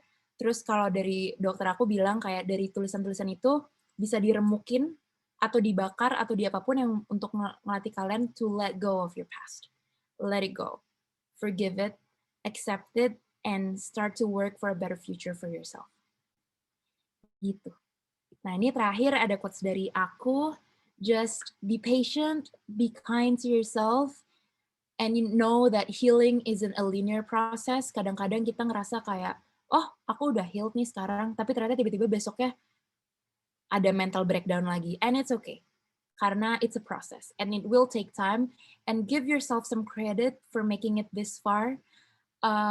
Even kayak hal sesimpel kalian udah ikut webinar ini aja untuk udah belajar lebih banyak dan belajar dari pengalaman orang-orang yang di sini itu udah bagus banget. It's a step towards your healing process. And then give yourself space and time to properly heal, and don't let your trauma be a part of you. Your trauma will be a part of you, but don't let it define you. Karena sometimes banyak orang yang trauma mereka menjadi hal yang menjadi definitif gitu, padahal sebenarnya enggak. It will just be a part of you, and it will just be an experience that you have overcome. And you are more than enough. And you got this. Oke? Oke. Udah dari aku itu aja. Silakan Ama. Semoga bermanfaat yang aku share ya. Wah, keren banget. Thank you so much, Wits. Jadi kita udah dengerin ya teman-teman, ada 2 perspektif ya tadi dari Kak Lala yang sharing her personal experience, dan relatable juga, dan Witska yang nggak kalah relatable juga, dan cerita juga dari sisi perspektif psikiatri atau kedokteran dan psikologi. Nah, jadi ini udah banyak banget pertanyaan, aku langsung masuk aja ya ke beberapa pertanyaan. Mungkin pertanyaan-pertanyaannya akan aku gabungin ya teman-teman, jadi supaya tema-temanya tuh kebahas semua. Aku mulai dari pertanyaan untuk Kak Lala dulu ya. Ini ada pertanyaan tentang self-blaming ya, atau menyalahkan diri sendiri. Pertanyaan ini dari Salsabila Hendro dan juga Dinda. Pertanyaan Salsabila nih, gimana sih Kak cara ngilangin habit self-blaming? Aku sering banget nyalahin diri sendiri, padahal kadang-kadang masalahnya tuh di luar kendali gitu. Dan bahkan suka menyakiti diri sendiri seperti bentuk untuk menghukum diri sendiri. Dan mungkin pertanyaannya juga mirip dari Dinda, dia selalu merasa membenci sama dirinya sendiri, padahal itu bukan salah dia menurut dia, gitu. Mungkin Kak Clara bisa berbagi insight dan perspektifnya. Oke, thank you Ama. Self-blaming itu berarti kita kan lebih menganggap diri kita lebih rendah atau lebih menganggap diri kita lebih kecil dari orang lain gitu. Jadi kenapa itu yang pasti ditanya pertama, kenapa kita menganggap kita itu lebih tidak berharga daripada orang lain? Tapi kenapa kita itu melihat orang lain itu jauh lebih besar dari kita? Itu adalah pertanyaan yang harus ditanyakan ke diri kita sendiri, yang aku tadi bilang. Kamu nggak bisa nanya ke orang, gini, you can ask to other people, kamu boleh nanya ke semua orang, kenapa ya? Kok aku tuh selalu nyalain diri aku, kenapa ya? Kamu terlalu banyak, misalnya kalau kamu bertanya keluar, itu nanti jawabannya adalah, ya kamu harus gini dong, kamu harus gini. But when you ask yourself why, kamu akan dalam ke root cause-nya kamu. Mungkin alasan dibalik itu kenapa kamu feel smaller dan orang lain itu berbeda dengan orang-orang lain. Mungkin ada satu trauma di mana kamu bisa ingat-ingat lagi dengan kamu self-talk atau mirror talk or whatever, kamu balik ke diri kamu yang aku tadi bilang, itu kamu jadi tahu apa sih yang bikin aku tuh merasa kayak not worthy enough, kayak nggak deserve untuk dapat yang terbaik. Kenapa aku harus menyalahkan diri aku sendiri? Padahal tadi dia bilang, aku tahu loh ini bukan salah aku. Kenapa? Mungkin dulu waktu kecil kamu tumbuh atau orang tua ataupun siapapun, kamu ada satu trauma di mana kamu ngerasa bahwa kamu nggak punya power untuk kamu ngomong the truth atau kamu ngomong hal yang sebenarnya. Jadinya kamu merasa itu kebawa sampai sekarang. Bisa jadi. Atau mungkin bisa jadi, ini tergantung cases ya, mungkin kalau teman-teman masih bisa share case-nya, mungkin kita bisa kayak sharing juga. Kayak aku ngerasa kenapa aku blaming diri aku, itu adalah aku merasa bahwa itu tadi, aku ada trauma tentang sexual abuse. Aku ada trauma tentang betrayal. Jadi kepercayaan aku tuh susah sama orang lain. Itu yang membuat aku akhirnya, karena aku nggak bisa punya power untuk ngomong the truth, karena aku nggak bisa punya power untuk ngasih tahu ke orang, ini loh, yang bener ini loh masalahnya. Akhirnya aku cuman bisa melakukan itu ke diri aku. Jadi aku terus kayak torture diri aku, kayak aku terus menyalahkan diri aku, karena itu yang bisa aku lakukan. Aku nggak bisa melakukan itu ke orang lain. Nah, gimana caranya ya itu aku harus tahu kenapa sih aku begini. Trauma apa yang aku alami kok sampai aku tuh nyalain diri aku terus. Itu yang aku bilang kita harus tahu di root cause-nya, karena kalau enggak itu terus akan jadi pattern, berulang. Beda cases tapi pattern-nya sama, nyalahin diri. Beda cases pattern-nya sama, nyalahin diri gitu. Itu jadinya pattern. Pattern-nya adalah self-blaming, tapi kita nggak pernah tahu trauma apa yang benar-benar jadi root cause kita menjadi self-blaming. Kayak aku tadi akhirnya kan tahu ya, oke, berarti kenapa aku menjadi blaming diri aku? Karena aku nggak punya power. I lose my power, I giving away my power untuk orang-orang. Jadinya aku merasa lebih kecil. Oh ya, berarti emang karena salah aku ya. Kayak tadi aku bilang, siapa sih anak kecil ngomong ke semua orang bahwa aku dilecehkan sama guru agama? Mungkin itu bisa dibilang kayak tokoh besar, ulama, berarti kayak tokoh besar di dalam di kampung aku gitu ya. Siapa yang percaya sama aku anak kecil? Bahwa aku sudah dilecehkan. Nggak ada yang percaya, satupun yang akhirnya aku merasa, tuh kan salah aku kan, kenapa aku harus jujur? Orang nggak akan ada yang percaya, mereka lebih percaya orang ini daripada aku. Itu tadi yang aku bilang, itu adalah caranya untuk kita bisa overcome. Kita punya trauma, karena kita harus tahu apa sih bibitnya, apa sih root cause-nya, apa sih akar masalahnya gitu. Caranya adalah itu tadi, mungkin salah satunya adalah dengan self talk, karena cuman kita yang tahu ya Mak ya, cuman kita yang tahu trauma yang terjadi di diri kita, dan kita yang tahu, dan kita harus berani jujur bahwa itu adalah sebuah hal yang tidak baik buat aku. Itu sih. Thank you so much, Lala. Jadi memang itu case by case ya, dan jawabannya itu harus kita tanyakan ke diri kita sendiri ya. Kita harus percaya kalau kita tuh udah punya sebenarnya jawabannya di dalam diri kita. Tapi memang itu sebuah proses ya, Lala. Nggak mudah untuk kita bisa jujur sama diri sendiri, and it takes time. Jadi mungkin semoga itu membantu ya jawabannya untuk Salsabila dan Dinda. Mungkin itu bukan solusi yang langsung gitu ya, Lala ya, tapi memang itu proses. Jadi nggak ada satu solusi yang one solution for all gitu ya. Oke, kita lanjut ya ke pertanyaan untuk Witska. Jadi kita ada beberapa yang menanyakan tentang gimana menghadapi situasi yang triggering gitu ya. Tadi kan Witska cerita ketika kita salah satu gejala trauma itu kayak hal-hal sesimpel bau atau tempat itu bisa triggering gitu ya buat kita, bikin kita flashback atau teringat sama trauma-trauma masa lalu ya. Ini pertanyaannya dari Mudita, Tita Romanska, Dara Cynthia, ya kurang lebih sama. Gimana sih cara overcome takut, cemas, atau mood yang langsung drop gitu ketika ada hal-hal triggering seperti kayak yang tadi Witka udah kasih tahu ke kita gitu. Oke, terima kasih pertanyaannya. I think the first step is being aware that it is a trigger. Gitu. Acknowledging that what is happening right now, yang kita experience itu adalah sebuah trigger dan itu bukan hal yang terjadi saat ini. Gitu. Karena kalau misalkan kita udah aware akan hal itu bakal lebih mudah untuk mengatasinya gitu. Pertama, kalau aku sih untuk triggers aku, memang itu akan nggak bisa kita avoid banget kan, karena itu it happens involuntary, nggak bisa kita deny juga. Jadi if you feel a trigger, then let yourself feel it. Tapi being aware that it's also a trigger gitu, not happening. Makanya aku biasanya lebih ke grounding exercise, terus kayak lebih ke oke, apa yang bisa membantu gue untuk ada di sekarang nih, di masa sekarang.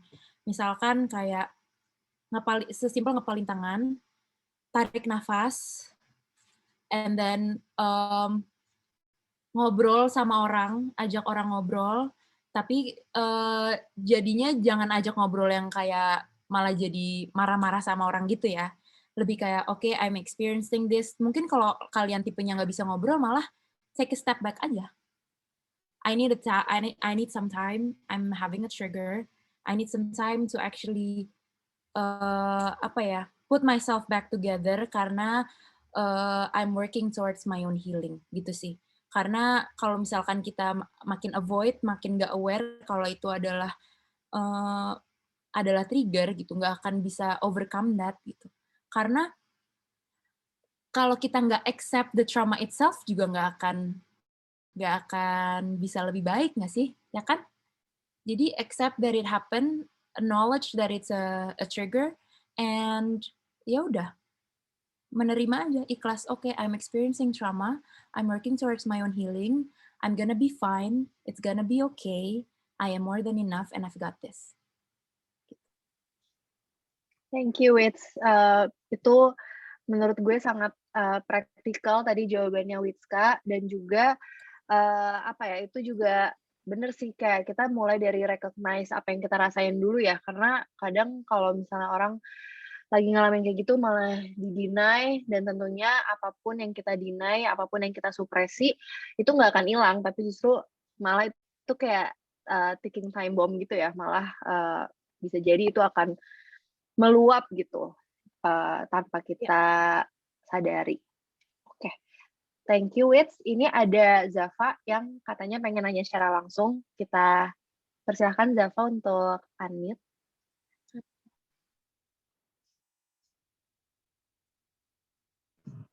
Halo, selamat malam. Aku izin nggak open kamera boleh kah? Soalnya jaringannya jelek.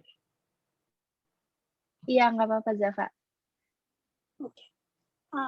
Sebelumnya aku mau makasih banyak sama Kak Carla sama Kak Dina juga yang udah ngasih materi hari ini, yang jujur keren banget. Aku mau nanya, cuman tadi agak sedikit untuk Kak Carla deh, coba aku mau lihat Kak Carla. Nah, tadi kan Kak Carla itu ngejelasin tentang trauma kakak, ya kan? Dan aku tadi sempat dengar itu agak trigger dikit gitu, maka aku keluar sebentar dari Zoom gitu ya kan. Dengar cerita kakak, terus juga pas bagian kakak yang kata kakak ngeliat cermin itu, aku tuh kayak berkaca gitu, kayak aku ngeliat diri aku sendiri gitu. Sebenarnya aku sharing dulu ya Kak, maaf gitu. Karena aku pernah ngalamin pembulian, terus juga ya aku punya rasa takut yang begitu besar sama kaum Adam, karena aku pernah ngalamin pelecehan seksual, dan itu nggak sebentar waktunya. Aku sering konsul ke psikolog, aku udah sering konsul ke psikolog, aku juga ngelakuin apa yang tadi Kak Andi itu ngejelasin materi, kayak ngelakuin kayak dengerin musik, yoga atau segala macam untuk nenangin pikiran kita gitu dari trauma itu. Tapi aku nggak bisa gitu, karena aku udah berusaha keras, udah semampu aku udah sering ke psikolog gitu bolak-balik, capek iya. Kadang suka ganggu ini gitu, trigger ini juga ganggu apa yang ada di dalam diri aku ini, suka ganggu karena aku hilang kontrol gitu kan. Sering banget mimpi sampai aku nggak bisa nutup mataku, padahal aku besok sekolah masih berlanjut aktivitas,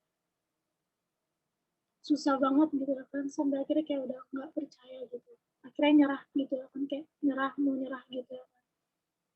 Aku tuh cuma mau nanya ke kakak, karena terutama untuk Kak Carla gitu kan, juga Kak Andi, kalau Kak Andi, nah gitu kan, aku juga mau nanya, aku nih bisa sembuh nggak sih Kak? Aku bisa pulih nggak sih? Aku bisa nggak sih kayak orang normal yang setiap ngeliat dirinya sendiri tuh nggak jijik gitu, setiap ngeliat dirinya sendiri tuh nggak benci, bisa berdamai nggak sih sama energi aku? Karena jujur ini nyiksa gitu, berat banget sampai aku kayak pengen nyerah gitu, karena capek gitu, jujur capek banget gitu, kayak udah muak, capek, terus kayak kok gini terus, kok gini lagi gitu, ini kapan sembuhnya sih, kapan ininya selesainya gitu. Jadi yang jadi pertanyaan aku untuk kakak moderator malam ini yang keren banget adalah, ada hak nggak sih untuk sembuh, untuk pulih dan untuk normal seperti pada umumnya.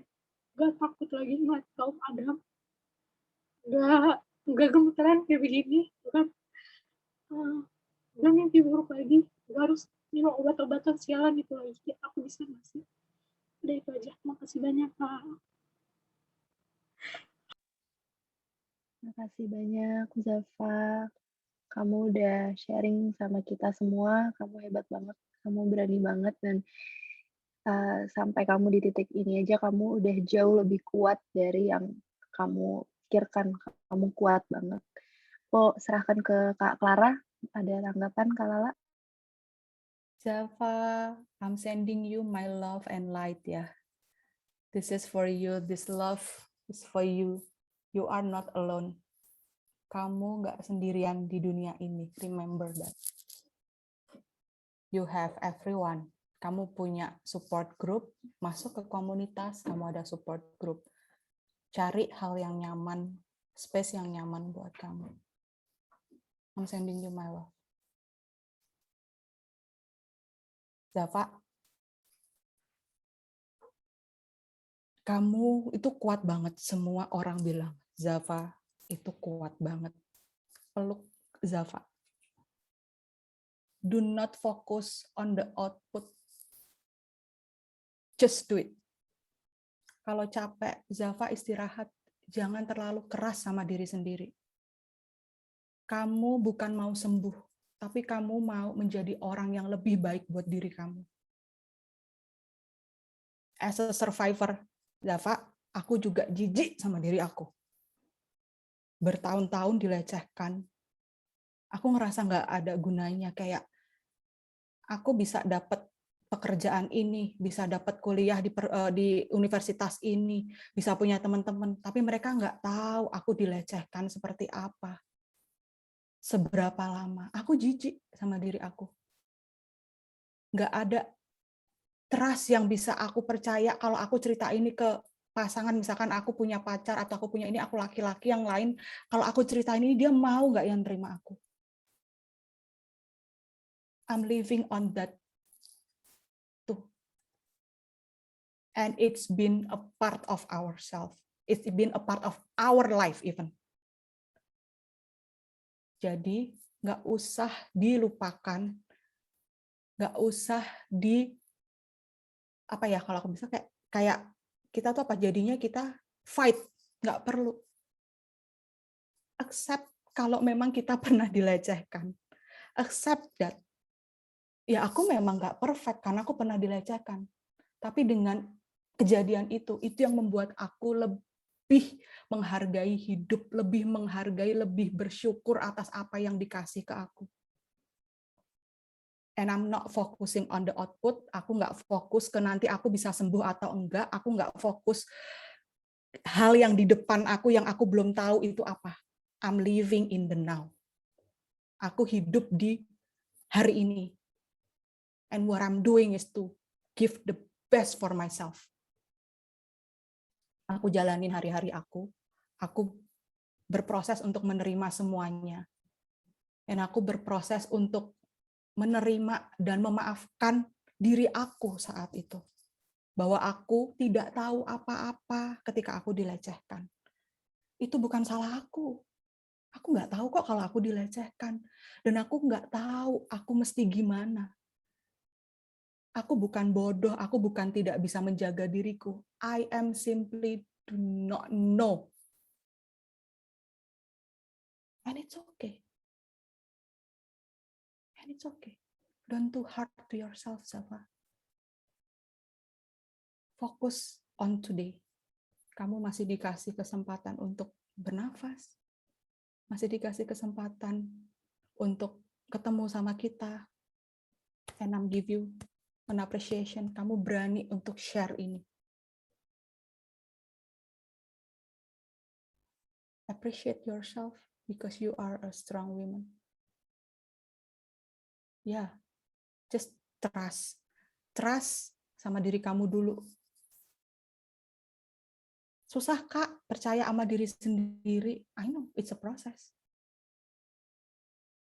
It's a process. It's your process. It's your journey. You know. Kamu yang tahu better than everyone. Capek, istirahat. Aku capek banget. Aku secapek itu. Kerja ini, ngurusin ini, masih ini, itu aku capek.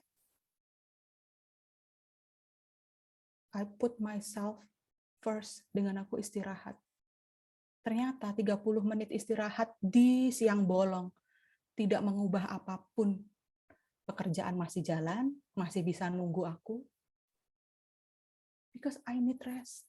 I push myself too hard on the output. Me too. Aku juga begitu orangnya. Jadi nggak hidup di hari ini, aku hidupnya di future. Karena aku orangnya controlling banget, semua harus perfect. Kalau enggak, aku nggak tahu harus gimana. Jadi yang future yang masih nggak jelas itu udah aku plan semua tuh supaya jelas. Ketika outputnya tidak sesuai, marah.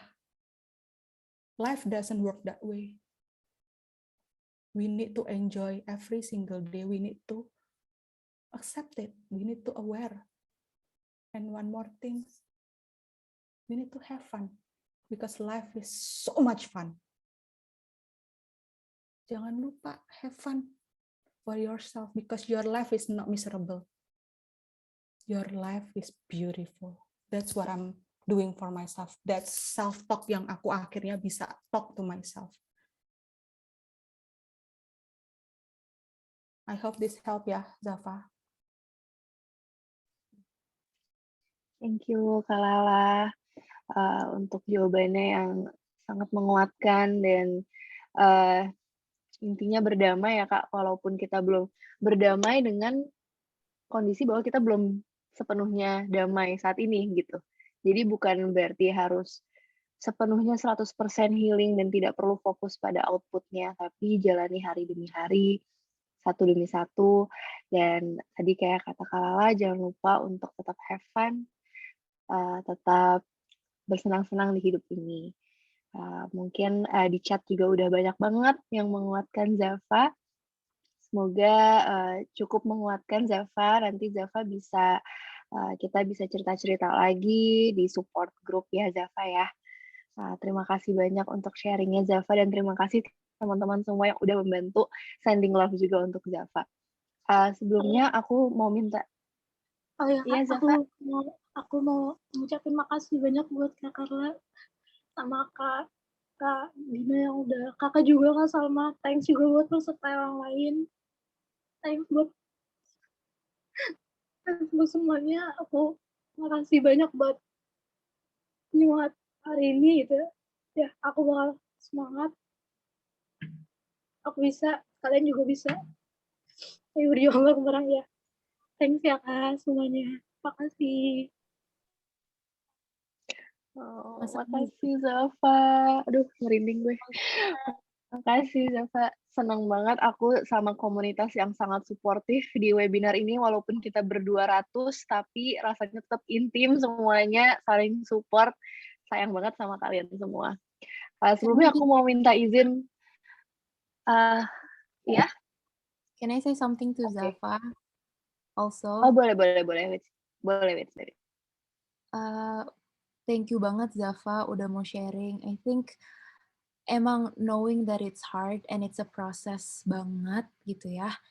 Tapi you have so many wins. Di antara semua keterpurukan kamu masih banyak banget win di hidup kamu. Misalkan sekarang kamu memilih untuk say something and admitting what happened, acknowledging it aja itu udah bagus banget, udah a step towards your healing process. Terus kamu sekarang masih ada di sini, masih bisa ngobrol sama kita, dan masih ada keinginan untuk terus maju, itu udah bagus banget. Itu jadi kalau ya tadi yang udah Kak Lala bilang, be kind to yourself. Jadi be kind-nya nggak sama orang lain aja, tapi always be kind to yourself. Pat yourself in the back, peluk diri sendiri, gitu. Karena everything you want is already within you kok. You are more than enough. Gitu. Banyak banget orang yang sayang sama kamu. Kita aja yang baru kenal udah sayang banget sama kamu.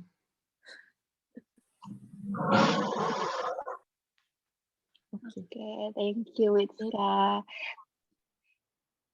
Teman-teman, aku izin ya kalau kita sedikit ngaret, jadi kita sampai jam 9 malam supaya tetap dapat nih jawaban-jawaban Q&A-nya. Oke, thank you so much untuk Zafa yang udah sharing. Nanti kita bisa lanjut di support group ya Zafa. Aku izin lanjut ke beberapa pertanyaan dari teman-teman lain.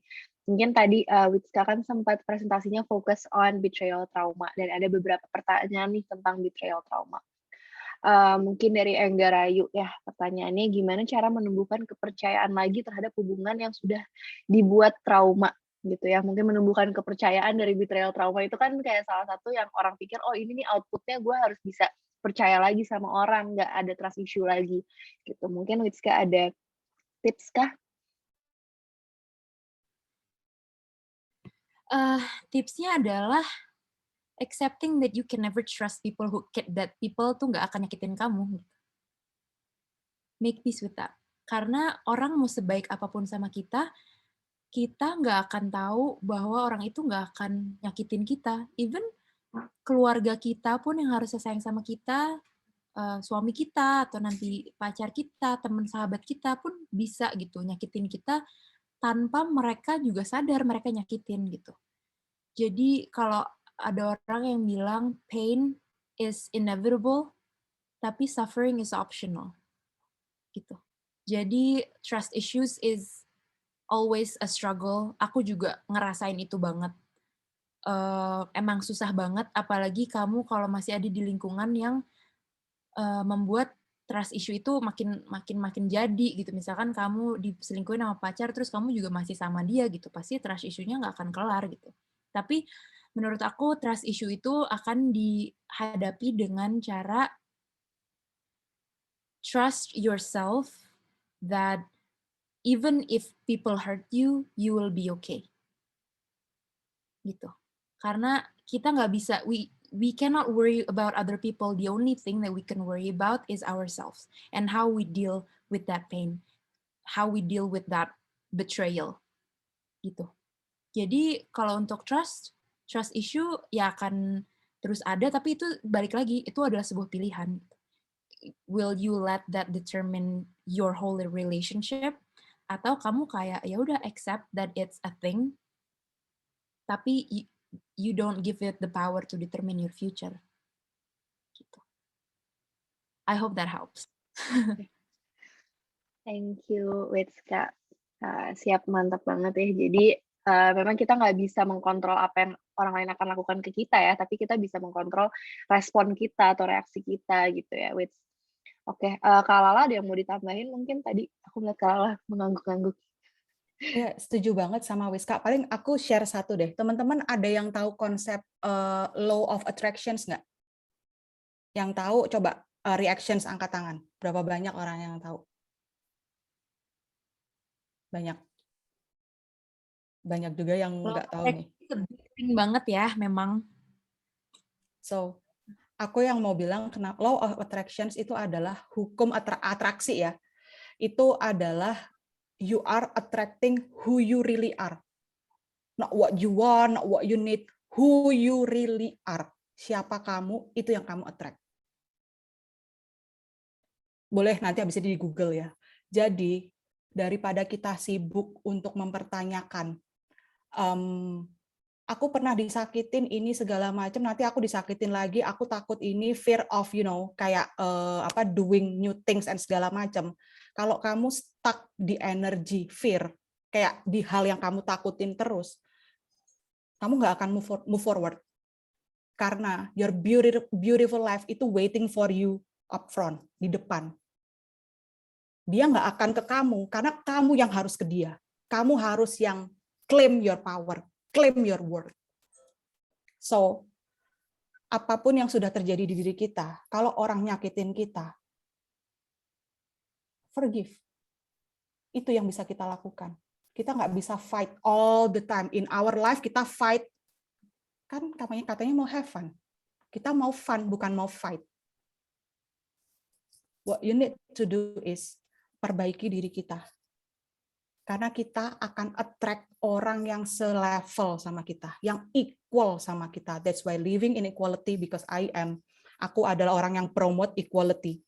Equality itu bukan cuma kita sama pasangan atau kita sama orang lain, itu equal dalam in terms of apa? Money. Kayak biasanya kan equality kan bisa dilihat dari situ, terus orang bisa ngertiin kita segala macam. No. Equality adalah living in the same value. We are equal with other people. Caranya gimana? Kita harus naikin diri kita supaya kita attract orang-orang yang punya value sama. That's the concept yang harus kita embody di diri kita. Stop worrying about other people. Develop ourselves. Develop kita to be the best of ourselves. Karena kita akan attract orang yang levelnya sama. Jadi kalau misalkan kita, amit-amit, orang lain kok cheating sama kita, padahal gue udah baik loh sama diri aku sendiri, aku udah ini segala macam, that's a sign. Kenapa masih cheating? Apakah kita masih cheating ke diri kita sendiri? Apakah kita masih membohongi diri kita? Kenapa kita sampai masih dibohongin sama orang? Remember, we are attracting who we really are. Ketika kita masih attract dengan betrayal, berarti kita masih ada isu atau trauma yang belum kita heal. Itu adalah sign, it's a good for you untuk, oh, berarti aku masih ada nih. Oke, let me take a look at that issue, at that trauma. Apa sih traumanya? Gitu. So, focus on ourselves, develop diri kita menjadi the best versions of ourselves. Itu yang dibilang self-love. We choose ourselves over everything. We choose ourselves over other people's opinion. We choose ourselves over the trauma karena kita mau claim future kita to be the best. We are deserve the best things in life.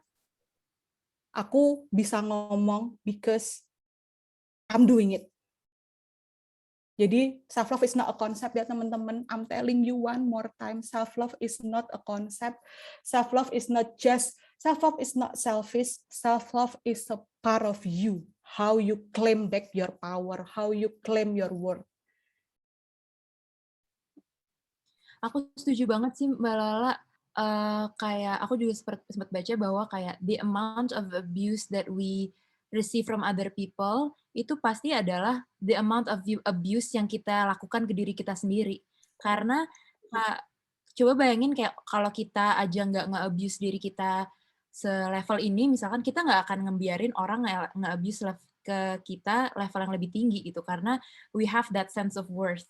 Tapi kalau misalkan dengan kita nyadari, oh orang ternyata bisa nge-abuse kita segini, berarti kita juga nge-abuse diri kita ada di situ. Nah gimana caranya kita untuk menghilangkan itu?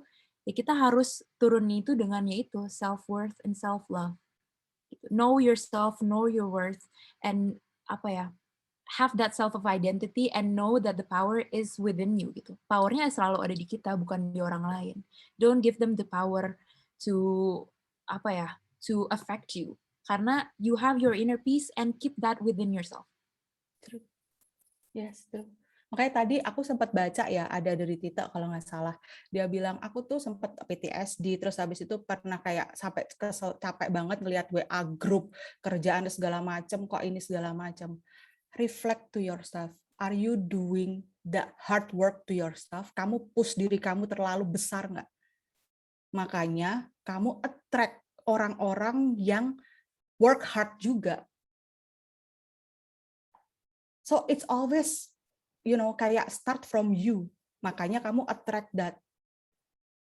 Jadi itulah yang kenapa orang stop blaming yourself. Karena sebenarnya itu tuh kita sendiri gitu loh yang attract gitu. Nah, makanya kalau sekarang udah tahu nih konsepnya let's reflect, itu lebih mudah buat kita refleksi, lebih mudah untuk self talk atau do your yoga, meditasi, journaling, itu lebih mudah karena kita akhirnya tahu, kita bisa mengidentifikasi.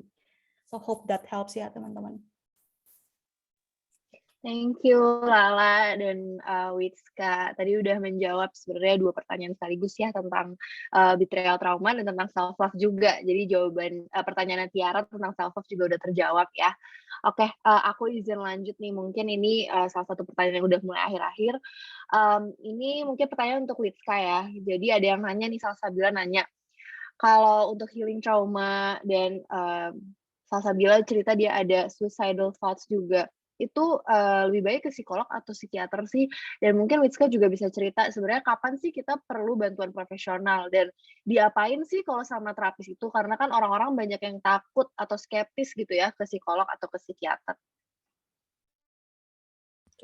Thank you banget pertanyaannya, makasih juga udah sharing. Aku paham banget, aku pun juga pernah ada di situasi itu ya. Kalau menurut aku, if you're having suicidal thoughts, akan lebih baik ke psikiater. Kenapa? Karena sometimes maybe talking nggak cuman talking doang yang help. Maybe you need medications as well.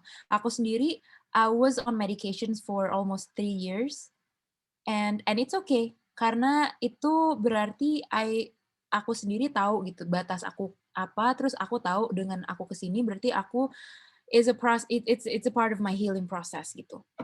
Kalau misalkan perbedaan ke psikiater dan psikologis itu kan, kalau ke psikolog tetap akan dapat psikoterapi, misalkan ada CBT itu cognitive behavioral therapy dan lain-lain.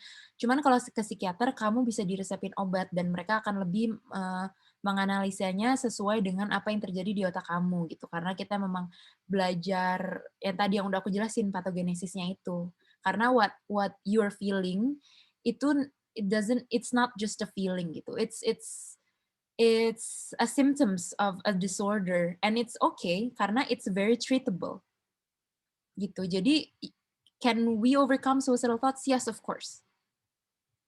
Jadi aku pun juga sama. Aku having suicidal thoughts dari aku zaman SMA bahkan.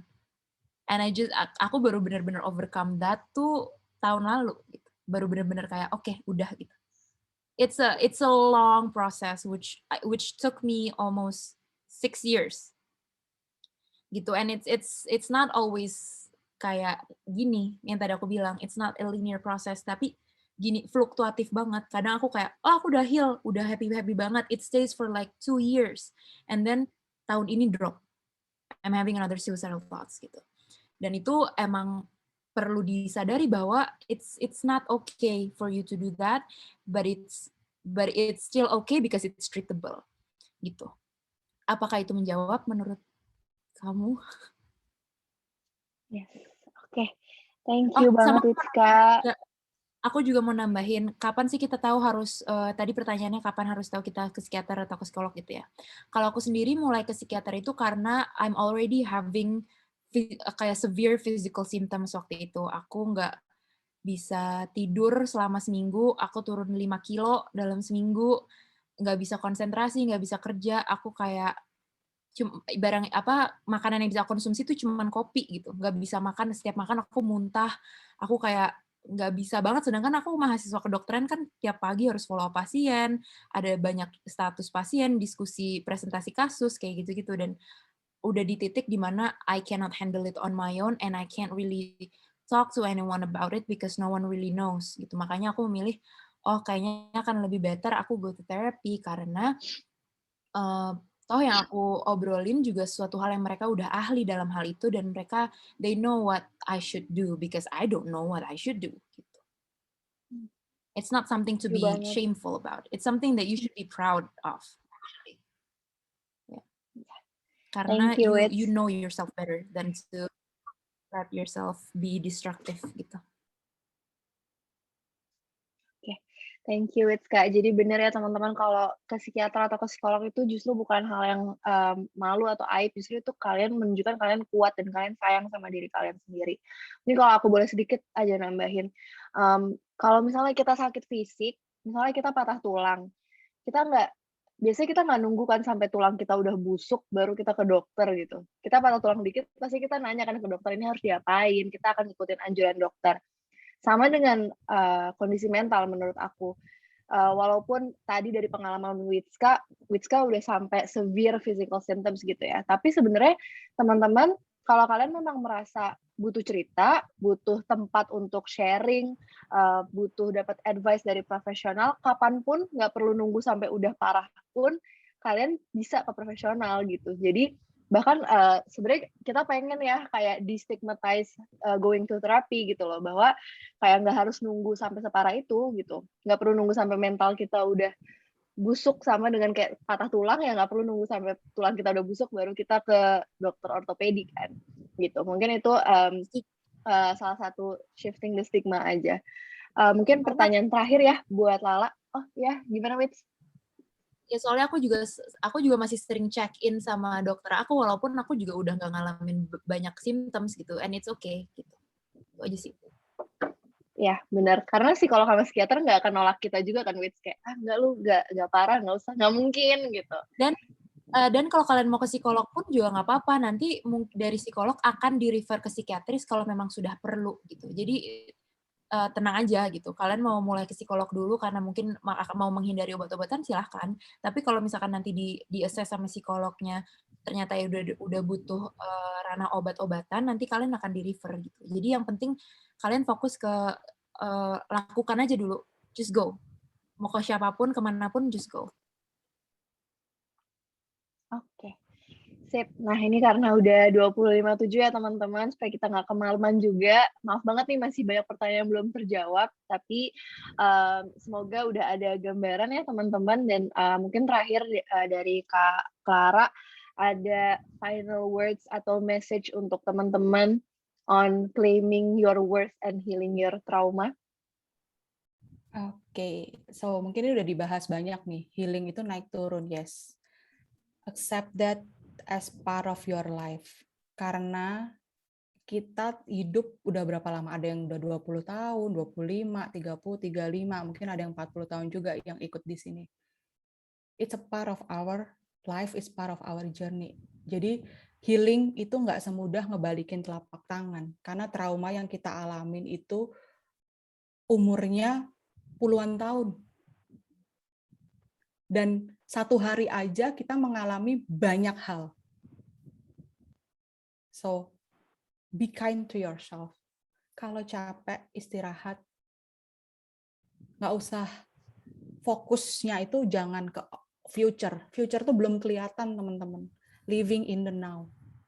Enjoy your life every single day. Karena dengan itu kita bisa bersyukur banyak. Kita bisa mencintai diri kita lebih. Yang paling penting, ketika kita mengenal siapa kita, itu kita tahu hidup kita di dunia ini tuh nggak cuman tidur, bangun, ngerjain rutinitas, terus tidur lagi, makan, minum, nggak kayak gitu. Because kita punya value, kita punya tujuan untuk kita hidup. Jadi buat teman-teman yang stuck, aku nggak ngerti lagi nih aku harus gimana, ini segala macam. Start itu tadi, understand yourself. Gitu. So we know what we want, we know our value, and we can live our value. Gitu. Itu sih. So itu jadi self love, self reconnection, whatever you name it, it's a key to claim your worth. That's for me. Thank you Lala, thank you so much Lala. Dari Witska ada mungkin message terakhir, Wits? Sebenarnya banyak banget ya yang bisa diambil dari sini. Cuman paling aku mau tadi aku mau nimbalin juga sih dari Kak Lala bahwa tadi ya tentang past, future, and presence. Sometimes we often think too much about the future. Kita mikirin terus-terusan yang ada di masa depan kita, tapi we don't necessarily think about what is happening right now. Karena sebenarnya our happiness tuh nggak bisa kita dapetin dari masa depan. Kita tuh bisa mendapatkan happiness hanya dari masa sekarang. Kita juga, sometimes people juga terlalu mikirin masa lalu, padahal itu semua udah terjadi gitu. Nggak bisa kita fokusin. Dan yaitu, just be present, be kind to yourself, check in with yourself. Everything starts from yourself. Your healing journey juga starts from yourself. Be patient. Semua ada prosesnya. Even Indomie aja tuh ada prosesnya, guys. Mie instan juga ada. Dan ya itu tadi healing tuh it's a journey. It can take years. It's nggak ada. There's no magic number on a healing period. Jadi harus sabar aja. Yang penting, kalaupun kalian udah merasa healed, you have to work on yourself every day supaya nggak terlalu fluktuatif lagi gitu. Kalau kalian ingin hidup yang lebih fulfilled ya. Dan itu semua pilihan ada di kalian. Kalian harus realize that you are in a driver's seat. Everything that is happening in your life, you take control of it. Not other people, not your environment, not your parents, not your work, tapi kalian. Kalian yang nentuin semua, and everything you want is already within you. You don't have to take things from other people. Karena kalian juga udah lebih dari cukup gitu. Dah, itu aja. Love you guys. Yay, thank you banget Witska dan Kak Clara. Untuk teman-teman, aku udah kirimkan juga ada feedback form di chat Zoom. Nanti akan kita kirim juga ke chat grup WhatsApp ya. Mohon banget feedbacknya teman-teman supaya kita bisa kasih event-event yang gratis lagi dan semakin improve lebih baik untuk kalian. Oke, kita di akhir mau foto dulu ya teman-teman. Boleh dinyalain videonya. Kita tunggu ya. Yang mau pakai virtual background boleh, yang enggak juga nggak apa-apa. Oke, kita tunggu dulu. Oke, aku foto dulu yang page pertama ya. Sebentar. Oke, 1, 2. Oke, page kedua. 1, 2. Oke, page ketiga. 1, 2, tunggu. Oke, lagi ya. Sip. Sekali lagi. Oke, siap.